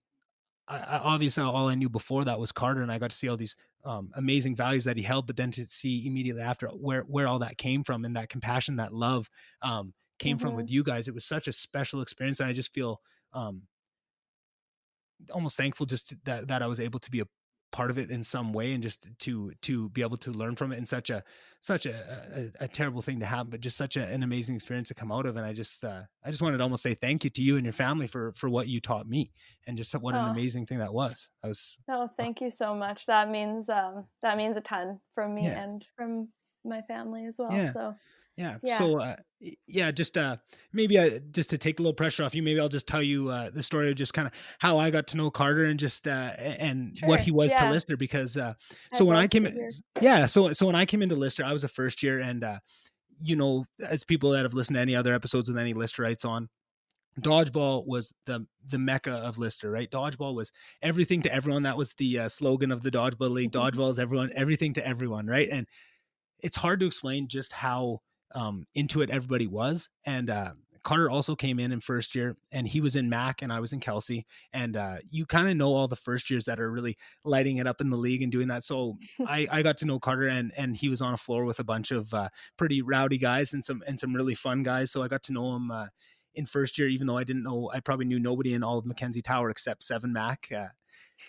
And he had won rookie of the year, and then won MVP the next year. And it was so cool to watch the very clearly best player in Lister um, be so um, unattached and compassionate about everything. There was never a time, even if it was the most competitive game, that Carter would not be able to snap out of it in an instant and be caring for someone if someone twisted their ankle in the court. He didn't care about the game, right? It was just a game to him. And just to watch um the best representative of skill be also the best representative of everything that we tried to hold up for the LDL. And I was the exec that second year, and we were running this league, and we were trying to um our job was to make it run and make it successful, but also to hold up the four pillars of the LDL, which the skill pillar is the lowest one. And to watch our most skilled player in our league exemplify all the other the teamwork, the integrity, the love of the game so much in all these other ways, it was so special for us, and it was so cool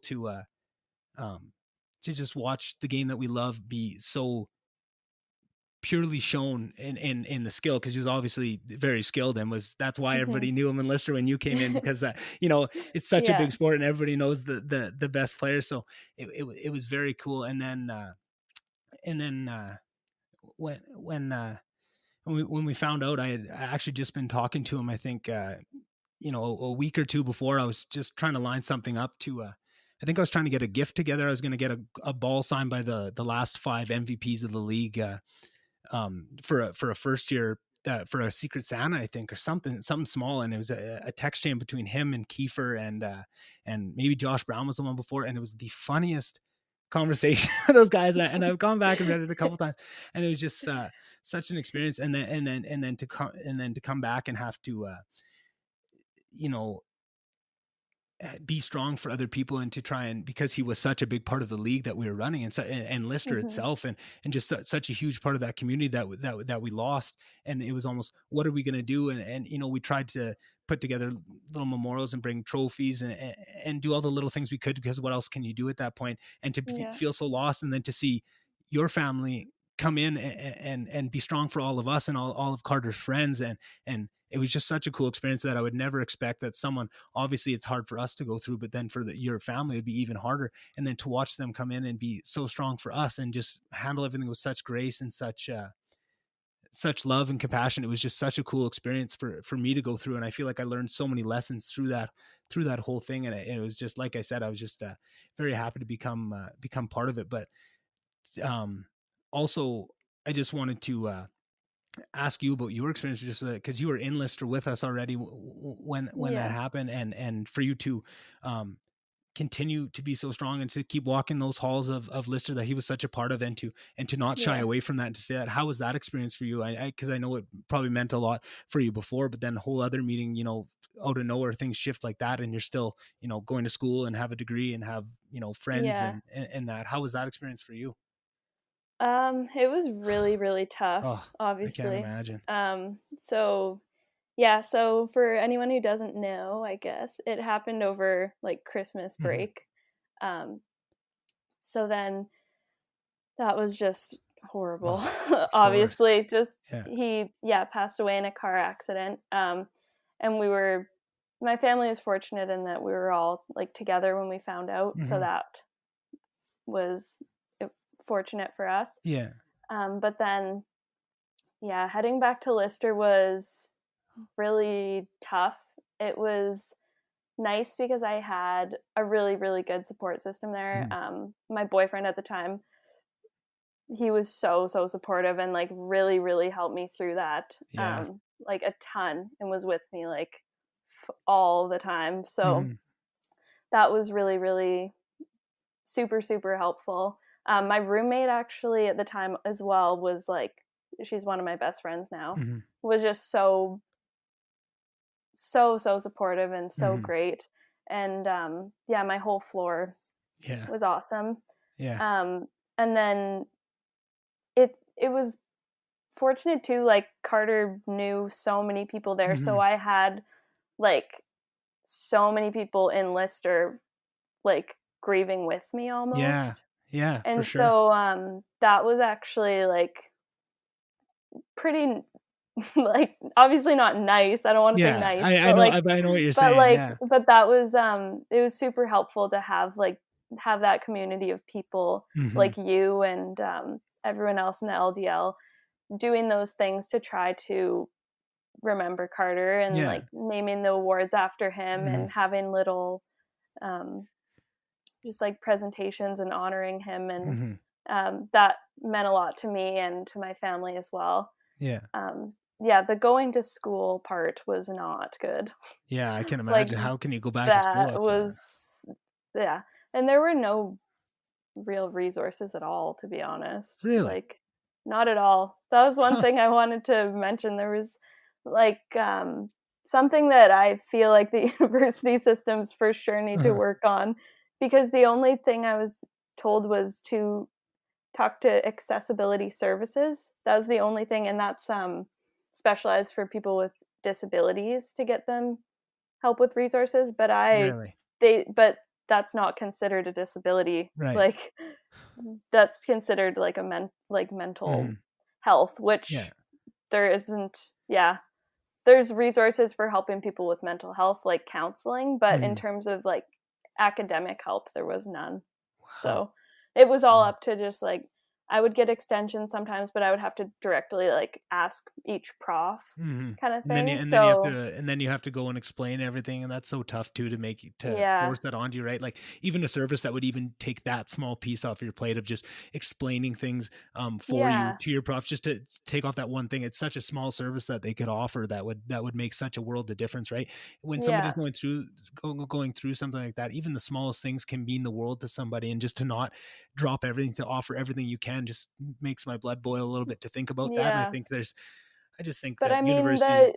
the universe, like I don't want to completely Yeah. discredit. Like there were a lot of profs that were super like understanding, but I do think Mhm. you're right. If there should be some kind of even just like a notice that's sent out, especially because Carter went to the U of A, so Yeah, it's not yeah. like I'm like they know that obviously Mhm. what happened, Yeah. and um Yeah, and yeah, that was something that I felt too, of just it and I know this is unfair thinking, but it just felt like for me he was such a huge part of Lister, and to me Lister was the University of Alberta, and it seemed like obviously Lister was reeling, and Lister was feeling the impacts, and we were trying to do everything we could, but it felt like once you left Lister and you're out on the university, nobody, it felt like new, yeah, how is the whole campus not mourning right now, right? And that's how I felt. It was just mhm, like I know Lister was, but as soon as you step off, and I imagine that would be multiplied by infinity for you compared to myself. But if I felt that way, Yeah. I can't imagine how you would, right? And it's kind of that double-edged sword of, you say it was very amazing, even from an outsider's perspective like me, to see the swell of community of like almost the best that Lister can be was really shown in those few weeks of what they can rise to do, right? In terms of all the little things name that we tried to do, but it's almost Mm-hmm. you want the world to reflect what you're feeling at the How time. you And sometimes, feel, yeah. yeah, sometimes I it's a felt the struggle and same it's not. way. Yeah. And especially too, because it happened like at Christmas. Yeah. Well, it was on December 20th, Mm-hmm. but um, just like I couldn't even go on any kind of social media, because Yeah. if I saw anything that wasn't related to Mm-hmm. my brother passing away, it was like, why are you just like Yeah. be so happy, and like you're Yeah. just like with your family and smiling and posting pictures of your dog, and Mm-hmm. you know what I mean? It was just like, how can the world keep that? This Turning, sounds I so know. depressing, Yeah. but it's true. I was like, how can there be any like good things happening Yeah. right now when Yeah. our world is just like completely falling apart? Yeah, So exactly. I don't know. That's just, but also that, I don't know. That wasn't great at the time, but like looking back, it's just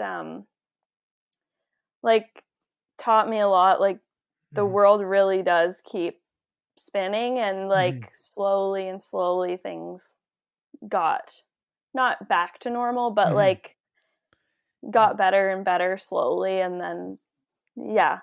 Yeah. It just And keeps going on, and you learn to live with it and you learn to cope, and it's just yeah. like up and down waves. And Yeah, it's like you it's like you have to rewire your whole brain. You have to think differently. Your entire life has changed, and it takes some time, but it will reconnect, and it's never the same, but yeah. it's just different. And like you said, it gets better, but it's never going to be the same, but you have to accept that. And I think that's something that it makes it so hard, right? Like you say, that your world Mhm. stops spinning, but everyone else's keeps going, and it just doesn't even, it's almost that cognitive dissonance of the two things, right? Like Yeah.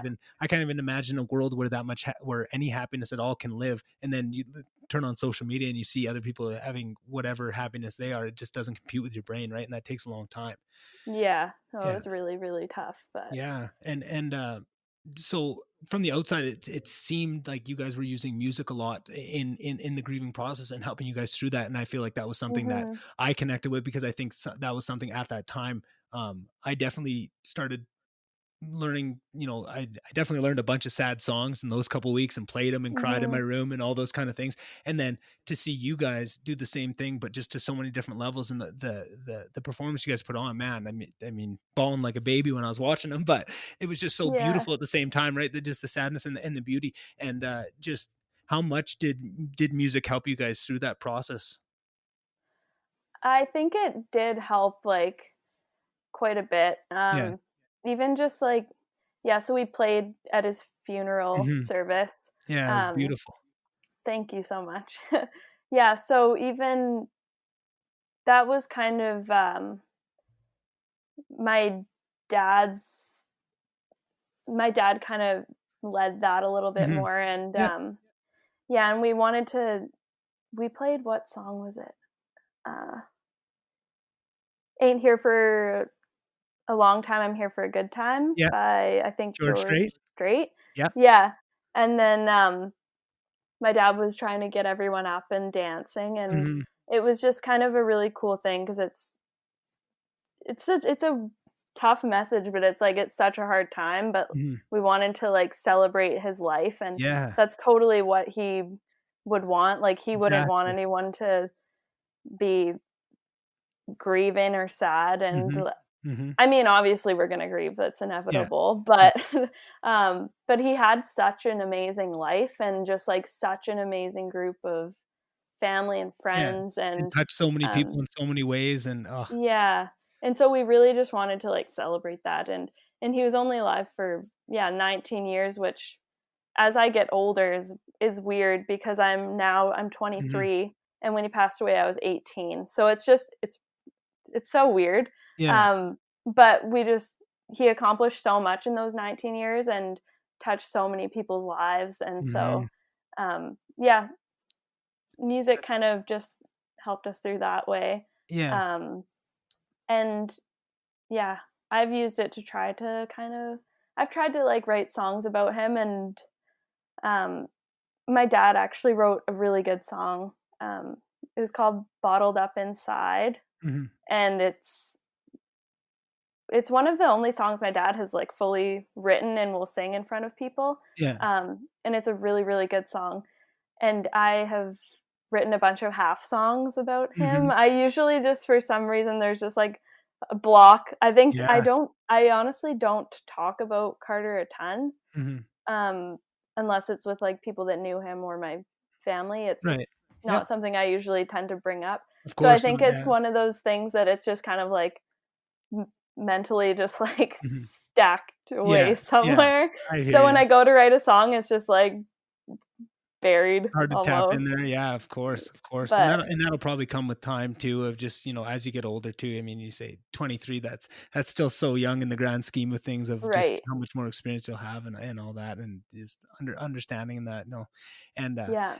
that was I mean, with the music and everything, but I just felt like and obviously this is an outsider's perspective, so take it with a grain of salt, but it just felt like Mm, in how you guys decided to celebrate Carter's life, it was so in lockstep with what I saw out of Carter in the small time that I got to know him. And it was so, mm, it so beautifully summed up who he was and how you guys went about it. It was so beautiful. And I just felt like it was so powerful to see that connection of, it was, it was so tough to lose him, and to lose that spark that he had, but then to see how you guys carried it forward, and how you guys, helped so many other people through it by so beautifully summing up exactly who he was in the celebration of his life, and helping people through that process. I felt like I almost got to get to know Carter even better after, almost, and I just felt like that was something mm, that not a lot of people get the opportunity to do, and the only way you would ever get to do that is to have that family around to help do that for people. And I think that helped me get a lot more closure with it.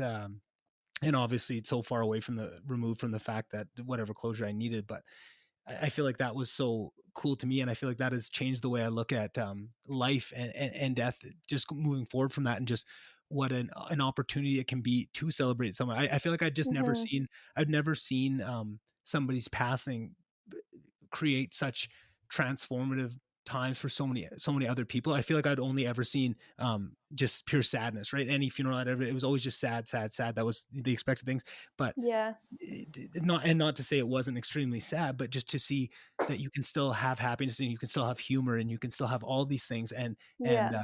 and just the small little it wasn't a service, but the one we did in just the room up above in Lister, with just kind of our Yeah. friends and stuff. We had all the trophies there. Yeah. The stories that came out in that room, it's just, that was the most, like, I get goosebumps just thinking about that day, and just how amazing that was, and just to hear all the different stories come up, and all the good fun, Oh and the yeah. camaraderie, and to see all these, because all of us that were friends with Carter were pretty tough guys and stuff, and just to see the sensitive sides of all of us come out and to share, Right. and Yeah. that was very much what Carter would bring out of people, and because he was Yeah. so loving, and being open with telling us he loves us, and that's Yeah. something that really changed me. I would never say I love you to anybody but family. And from that day forward in that room, I start to tell my close friends I love you on the phone and stuff. And that was something that I took Mhm. out of it, and just realizing how important that is. And I just found that was something, you know, Yeah.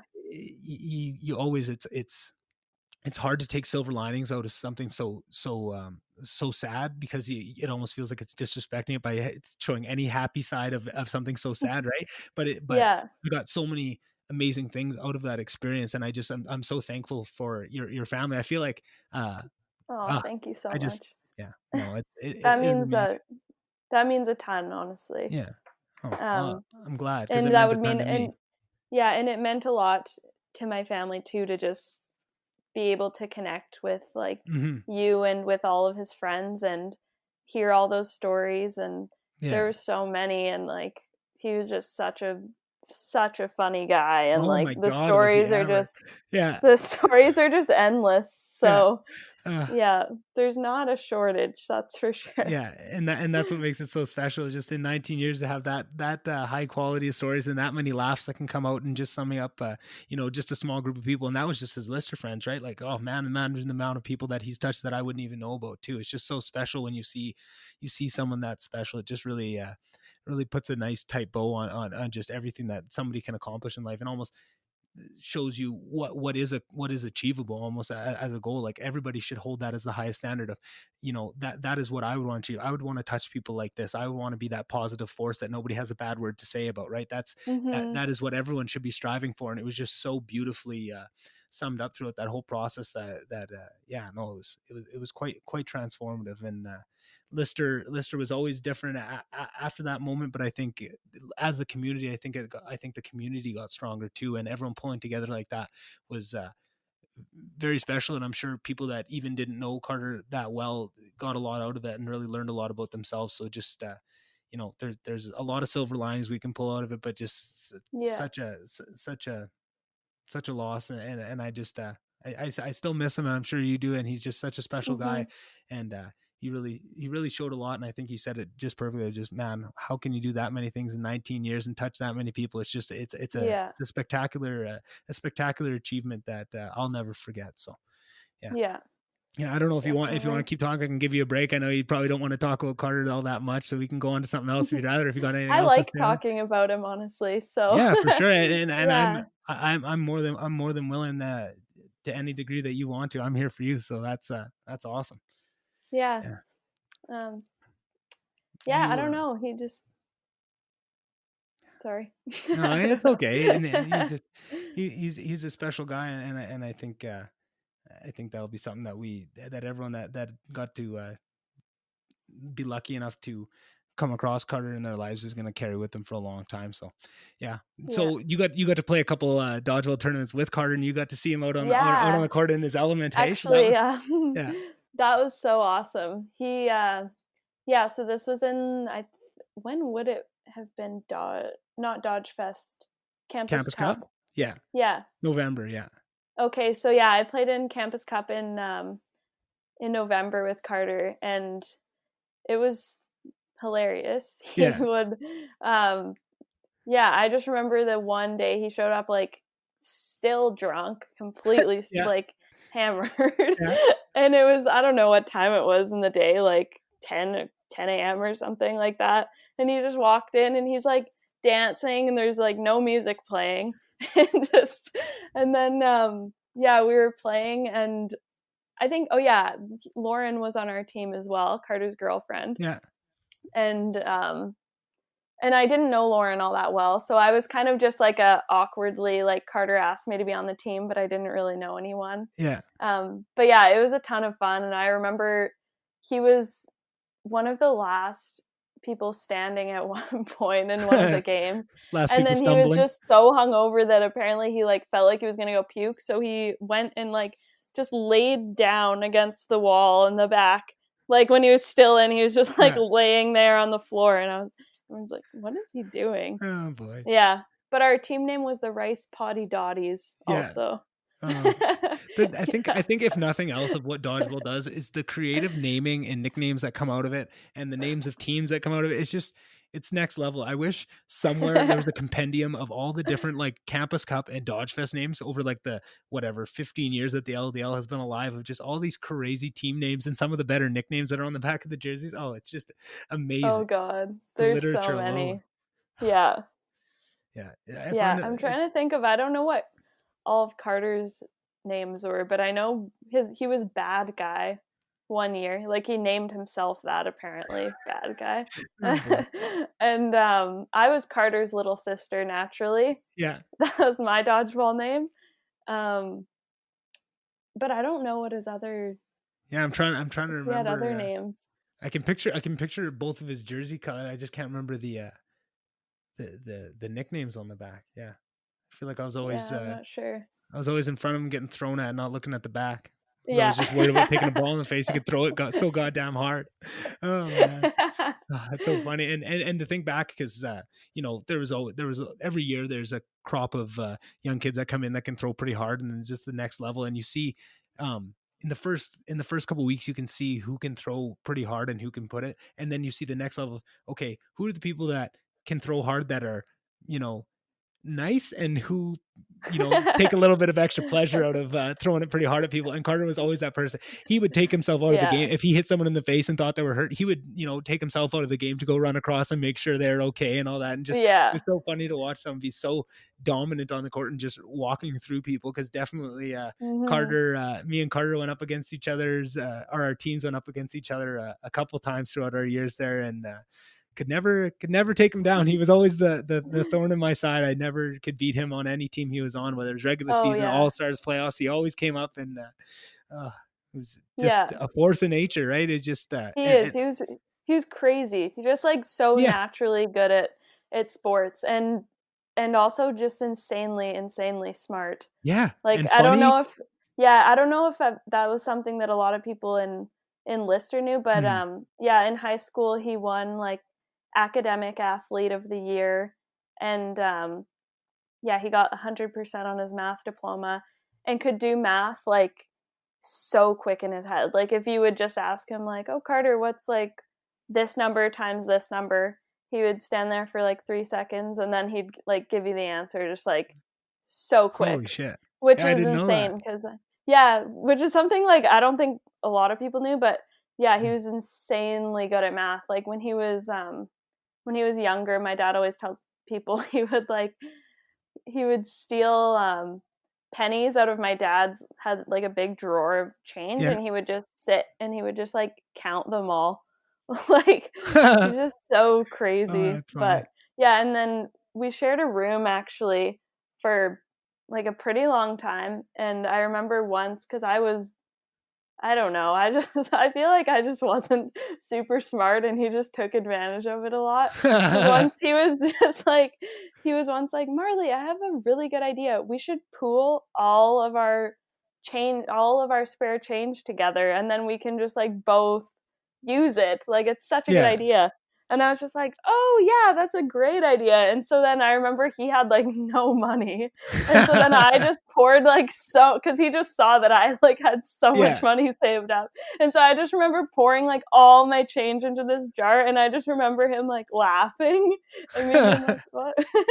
And then he sold me his PSP for like $80 or something, which he just convinced me to buy it. I don't know.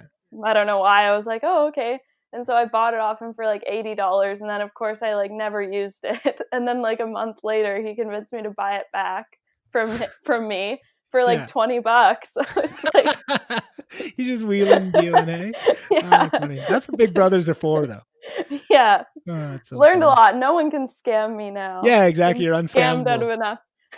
Oh, that's so funny. I feel like it was the opposite of me and my sister, because she was the older one. I was trying to get things over on her, but she was always smarter than me. Still is smarter than me, probably, if we're honest. Oh, it's funny. And it's funny to share the same experience, because my sister was in her third year when I was into my first year. Okay. So I had heard all about Lister. I was fully primed and ready. And the funny story is Courtney was very shy growing up, and she had grown out of it, I think, even by the time she was in high school. But in a small town, sometimes if you're shy when you're really young, it kind of sticks to you. Even if you've kind of grown out of it, people see you that way. So when she went to Lister and kind of got to spread her wings a little bit and kind of nobody knew who she was, I think she really expanded and really found who she was. And because of that, she loved Lister so much. And every summer she'd come back and she'd be this new person. She would tell me all about it. So I was really worried, because I thought like, well, I really like high school, and, like, I'm decently popular and stuff. I don't need that. Like, don't be. So I pulled her aside and said, hey, I just really don't want you to be offended if I don't take to Lister like you did. Like, you know what? Like, I don't think it's that big a deal. I don't think I'm going to like it that much. Like, it'll be whatever. And then 2 weeks in, I'm right in there. I'm FC, and then I'm LDL executive. Yeah. All 4 years. So it's so funny. She still likes to bug me like, oh, I don't know if I'm going to like Lister that much. And then I ended up being the big Lister guy. The big flag bearer for the whole thing. So and it's funny to have a little bit of extra juice. So I'm sure you had heard all about Dodgeball when you first got there. Hey. Yeah. Oh yeah, I'd heard all about it. Were you excited about it? Carter told me how big of a deal it was. Yeah, I was. I thought it was fun. I've never been like a super sporty person. Mm-hmm. So I think I knew, like, obviously I heard Carter was like killing it at Dodgeball, and he's like, Marley, you better be. Actually, I think he like joked. He like Yeah, jokingly yeah, like people are gonna expect you to be good, and yeah. I was like, okay, well, I'm not gonna be, so whatever. But yeah, no, it was always just like you said, like he played a lot, like a ton of sports growing up. So I think dodgeball, like he thought it was just like so fun, but Yeah. he was like he also thought it was funny how like people took it so Yeah, seriously. yeah. I feel like that was the best part, and I feel like that was what was so special about it because it was it's hard not to take it serious because of how serious everybody takes it and how much fun it is and how much camaraderie there's around. It's hard not to take it seriously, but it was a lot. You look really silly when the best person by heads and tails in the whole of the community, doesn't take it too seriously and can laugh and like, still have fun with it. It really sets the tone for the rest of the league, right? Because if you're going full hardo, trying hard and yelling at people and stuff, and then there's someone that's clearly better than you and is being really chill about it, it kind of sets the tone. I feel like that was what was so special and really, you see a different league each year. And I think as being an exec, you kind of see that there's a different tone each year. There's a new group of people that people move out. But I feel like the years when Carter was in Lister, it was very hard for anybody to go, too hard, especially his second year once he wasn't just a first year because you get a little bit more pull. It really set the tone of everybody being a bit more chill about it and having a better experience. I just think that was so cool to see how someone's just aura of how they are and how they act can just spread like that with someone so impactful, even with stuff like, not that he was trying to do that by any means, it was just his aura alone just did that alone, because you look so silly if you're out there kicking and screaming and this guy's 10 times Yeah, better and just still having fun and not stepping on the line if he wants to, and just it's just a game, yeah, it's just dodgeball, right? And just kept the fun alive of it, which is so yeah. important, because as soon as you start taking dodgeball too seriously, you get into some trouble, because if you can't have fun playing dodgeball, what else can you do, right? Yeah, uh exactly.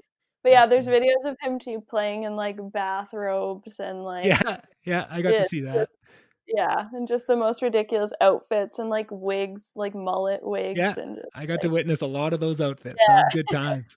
Oh, Yeah, man, so I miss Lister. It was a lot of fun. Those the hijinks you could get up to. That's you oh yeah. everyone tells you to cherish it in that time, and then you start working a real job, and you look back on those days sitting in the gym, the community that you have, hanging out with your floor mates and stuff. It Yeah, sure is a lot of fun at the time. You got to really enjoy it, and that's everything. I mean, everything is fun if you're looking at it the right way, with the right perspective. But man, it's just and it's so hard to explain to people what it was, and like what dodge. You tell someone, oh, I played dodgeball, and it wasn't that big. It's hard to yeah, have them understand the scale to what it was. It was like, no, this is a league where everybody that lives here pretty much plays, and everyone understands it, and they know like stats and which teams are yeah, good and which teams are bad. It's just so hard to explain to people, and I always feel silly talking about it on the podcast, because it's like I could spend 6 podcasts trying to explain it, and people still wouldn't really get it and like wouldn't understand the full degree to what it was. But yeah, no, it's yeah, just a cool experience. So yeah, definitely. so for music, what from the sounds of it, it sounds like you're just having fun and really enjoying the process. But do you have any like specific goals of what you'd like to do for like your musical careers, or anything like you have your sights on that you want to try and push for, or is it just kind of enjoy it and see where things go? Yeah, so I usually I try to set like short-term and long-term goals Yeah, for it kind of thing. So right now I'm working on recording a song. cool. So that's been super cool, and I'm doing it. It's this guy in Edmonton that has his own little like recording studio that he Oh, like awesome. completely renovated. So yeah, I met him actually at one of, or it was just an open mic night actually. I played some of my original songs, and then Mhm. he was just like, "Oh, do you have any of those recorded?" And then yeah, and so I got kind of like set up that way. So working on that right now. Other than that, in terms of goals, I want to eventually want it to be like my full-time career, I think. Cool. Just like be able to make a living off of Yeah, it. yeah, Um, or at least just that and then like a part-time yeah, yeah. something else. So, yeah, we'll see. Mhm. It's yeah, I'm kind of just like enjoying the process right now, trying Yeah. to like my I don't know, my outlook kind of thing is Mhm. just I try to just say yes to like every Yeah. opportunity that comes up right now Mhm. and try to like push myself outside of my comfort zone because like I said, I've only been doing this for a year now, so like Mhm. basically everything is outside of my comfort zone, Yeah. but I think eventually it will just become Your my comfort zone. Yeah. yeah, I'm hoping that it'll just become my comfort zone, and then like I'll be able to like push myself and push myself until Mhm. yeah, Oh, that's until I'm where I want to be, I guess. yeah, exactly. And then and with a journey like that with music is you're never where you want to be. There's always the next level. So it's a never ending Exactly. journey. And then if you are enjoying it the whole way through, you're just, you've got it made. And it's so funny to hear Yeah, you to hear how you talk about your journey, because it just everything you say just mirrors exactly how I think about this podcast and about like, oh, yeah, I think one of the goals would just be cool to be able to be like this plus a part-time job being like what I did is just such a cool idea because it's so enjoyable in itself that just the thought of making some sort of living, even it's not even about the money, and it's probably very similar, it's about just the thought of having it support you doing and doing it, what you love. Yeah, exactly, like it's just having such the a cool time for it. exactly, Yeah, that's so much of it. So much of this is just, you get so busy at work that you have all these crazy ideas of places you could take this podcast or take your music and these things you want to do, and people you want to connect with, but then you really have to narrow it down and be strategic about what you can do without letting other priorities drop and not let it rise right. too high. But just always Yeah, the goal is to be able to put more time into this and more time into what you're enjoying and just live that way. And I think from the way you've answered all the questions about how much you're enjoying doing it, I think that's the most important thing. If you've got that, you're set. All the other stuff's just it'll fall into place. If yeah, you're having fun, you're enjoying it, that's the first part of it, right? yeah. Oh, I think so that's too. are you excited to get a song recorded? I feel like that would be such a cool moment. I am. I'm really excited to like yeah, it's really cool working with this guy cuz he like we go in and I usually spend like a few hours there and we kind of just go back and forth, and I've just recorded like a bed track for now, so I basically he just like it's just like a rough recording of my Mhm. vocals and guitar, and then he kind of starts to build a song around that. So last Cool. time I went in, he just showed me like his idea for the drum track, Mhm. and then we just kind of talked about some little things we want to like add in and all this stuff. So it's going to be I think it's just really cool to have that other person even listen to your song and have like ideas for other Mhm. instruments, and like Yeah. yeah, it'll be cool to see how it turns out. Yeah, and then you get a little bit of piece of that. It's probably way so far outside of your comfort zone, but then the next time you do it, it's maybe not your comfort zone per se at this point, but you're so much closer to it and it's so much less foreign to you, right? And I think that's just a cool experience too, just to get more comfortable with something like that. Because if that's something you're going to do in Yeah, the future, it's nice to get that out of the way earlier and getting that first kind of scary time where everything's new out of the way. yeah. Are you gonna have any mandolin solos in this one? Actually, I didn't think about that, but that's not a bad idea. Well, if I get mine tuned up, maybe I can come and play a few tracks on it for you. Yeah, that'd be awesome.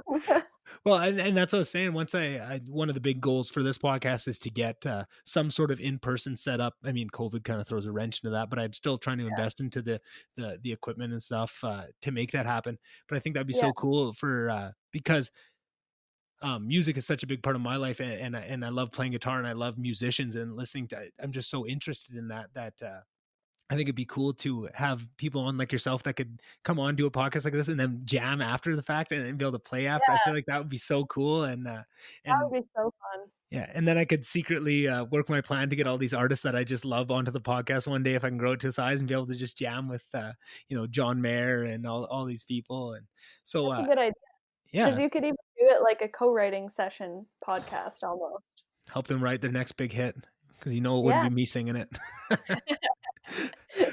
So yeah, I guess just me admitting my man crush on John Mayer. Who's your favorite artist? Who's your big inspirations? I talk about her a lot, but it's Casey Musgraves. Oh, she's amazing. Hey. She is the best. So she's definitely like I saw her at Big Valley Jamboree like 3 or 4 years ago Yeah. now. And I actually only knew like one song by her, I think, but I was just like I like fell in love with her. Yeah. All of her songs are so good. And it's one of those things like every song I heard, I like liked it like immediately Hmm. almost. Which I feel like usually you have to kind of Yeah. listen to songs a few times and they like grow on you. Hmm. But I was just like, "Oh my god, she's so good." And I've watched a ton of interviews of her talking. Like her main thing is song like she's an amazing vocalist, but her main thing to me anyway is her songwriting. Like she Right. writes pretty much all of her songs and does a ton of like co-writing and stuff like that. Yeah. So I think that's what draws me to her the most, is that she's just like a really, really incredible like songwriter and artist. And it's like what you were talking about before, like the honesty. Mm-hmm.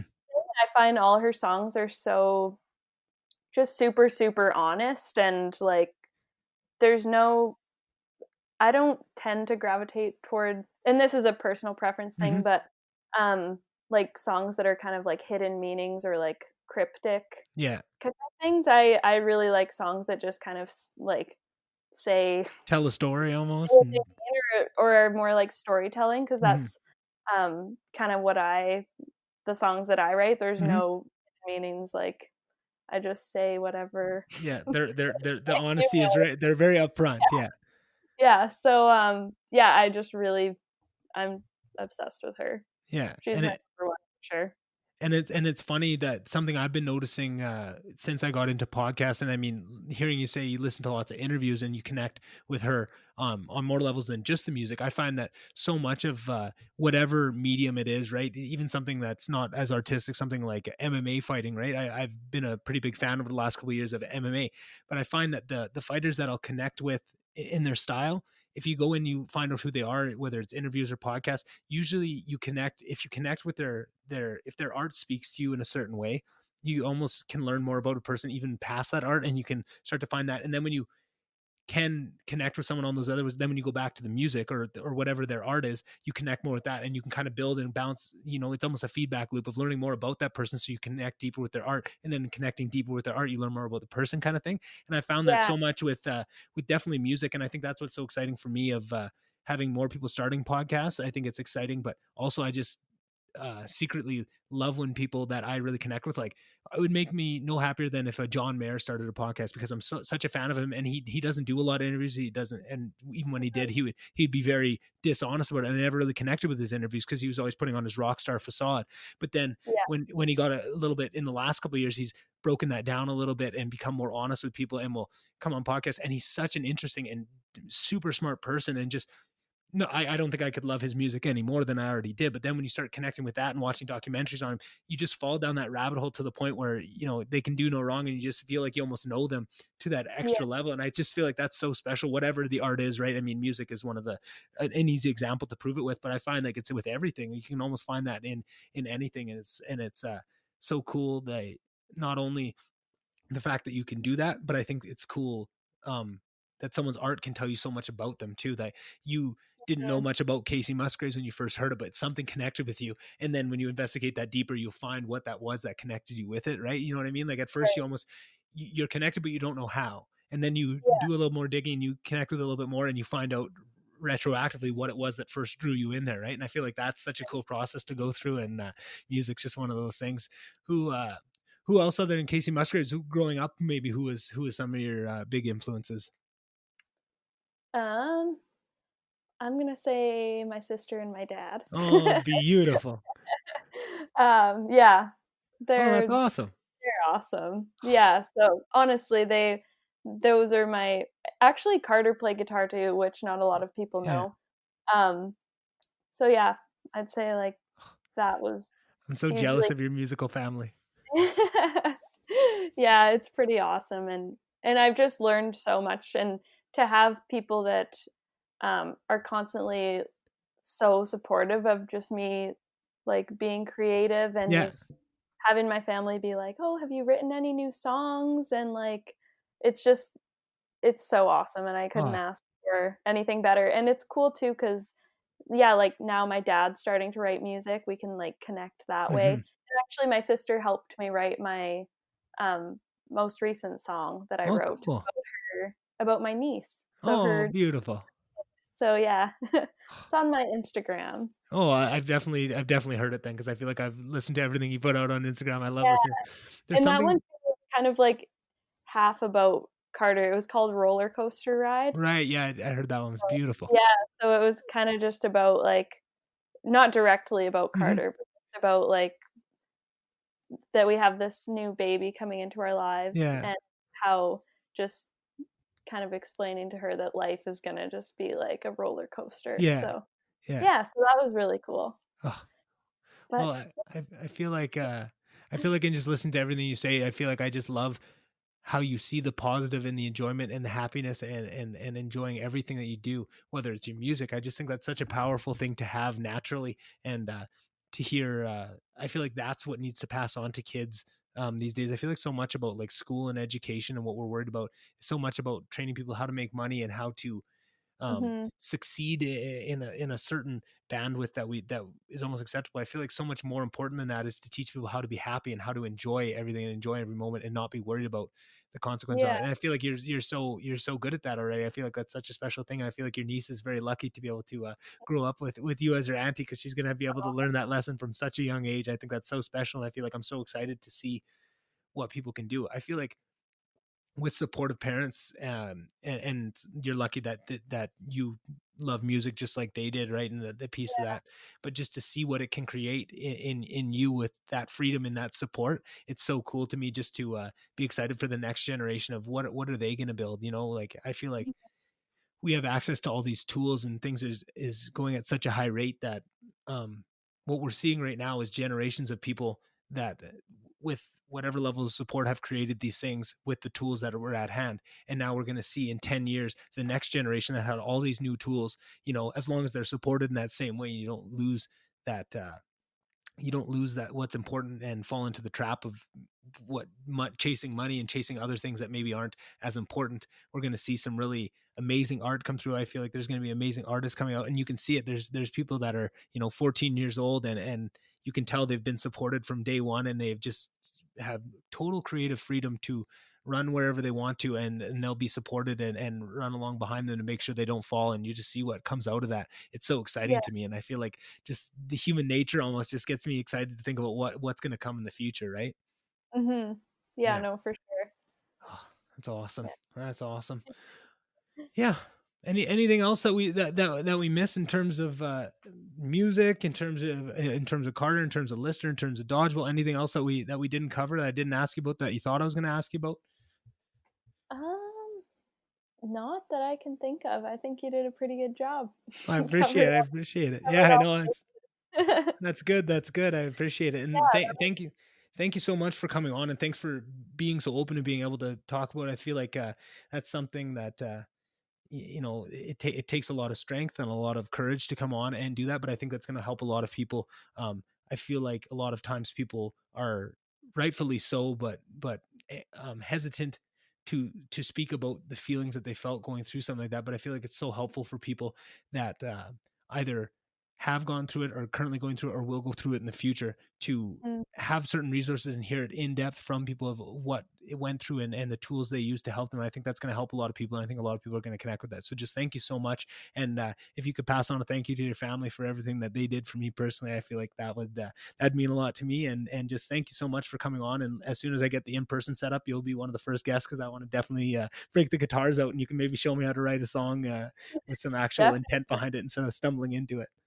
That would be awesome. Yeah, no, thank you so much. And thank you also for yeah, like giving me the opportunity to talk about Carter. Of I course. honestly um I don't think I would have if I wouldn't have been talking to you, and it's really cool to have like someone that knew him and Yeah. obviously would was like you're so open to talking about him. So thank you so much. Of course, That was a lot.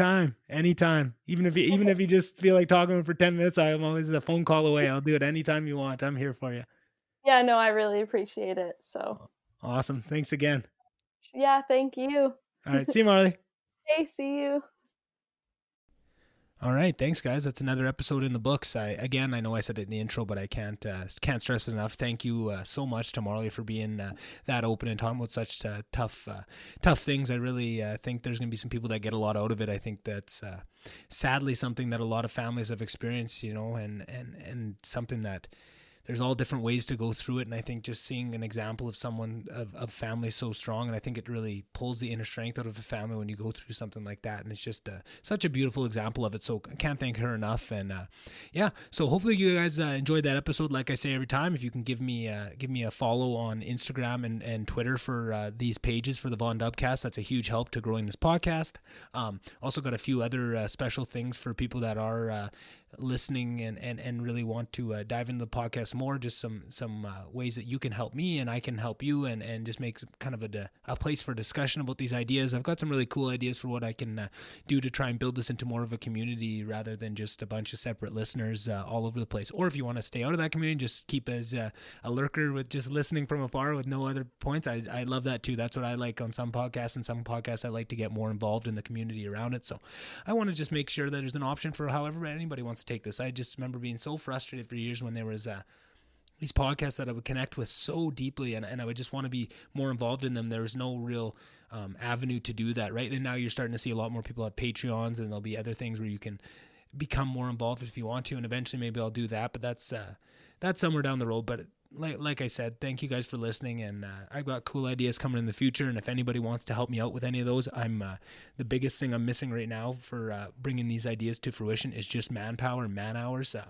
Don't need any type of expertise if you want to help out in all these ways. And even if it's just as you listen to the episodes, there's things you can do by listening. If you just kind of if you notice something here and there's certain things I can get people to look out for, and if you're going to be listening to them anyways, it couldn't hurt. And I've also tossed around the idea of if anybody wants to, I could put some dollar amounts on them, $5 I can lay out these things that, if you hear a section that sounds like this, I'm looking out for those. And if you could timestamp it for it and send it to me and I could look at it. And if I use it for the intent that I have it, I give you $5 or something. So it could be another little side hustle stream for people. I just want to try and get people involved, or if you want to do it for free for things, I have all these plans for it. So yeah, just reach out to me. I've always got big plans, and I just want to keep putting it on every podcast. I know this probably gets annoying to people, me asking this every time, but every podcast that I really love, the people that have connected and helped grow that podcast and got involved have all happened organically just through listeners. And that's why I could go out and hire some video editor and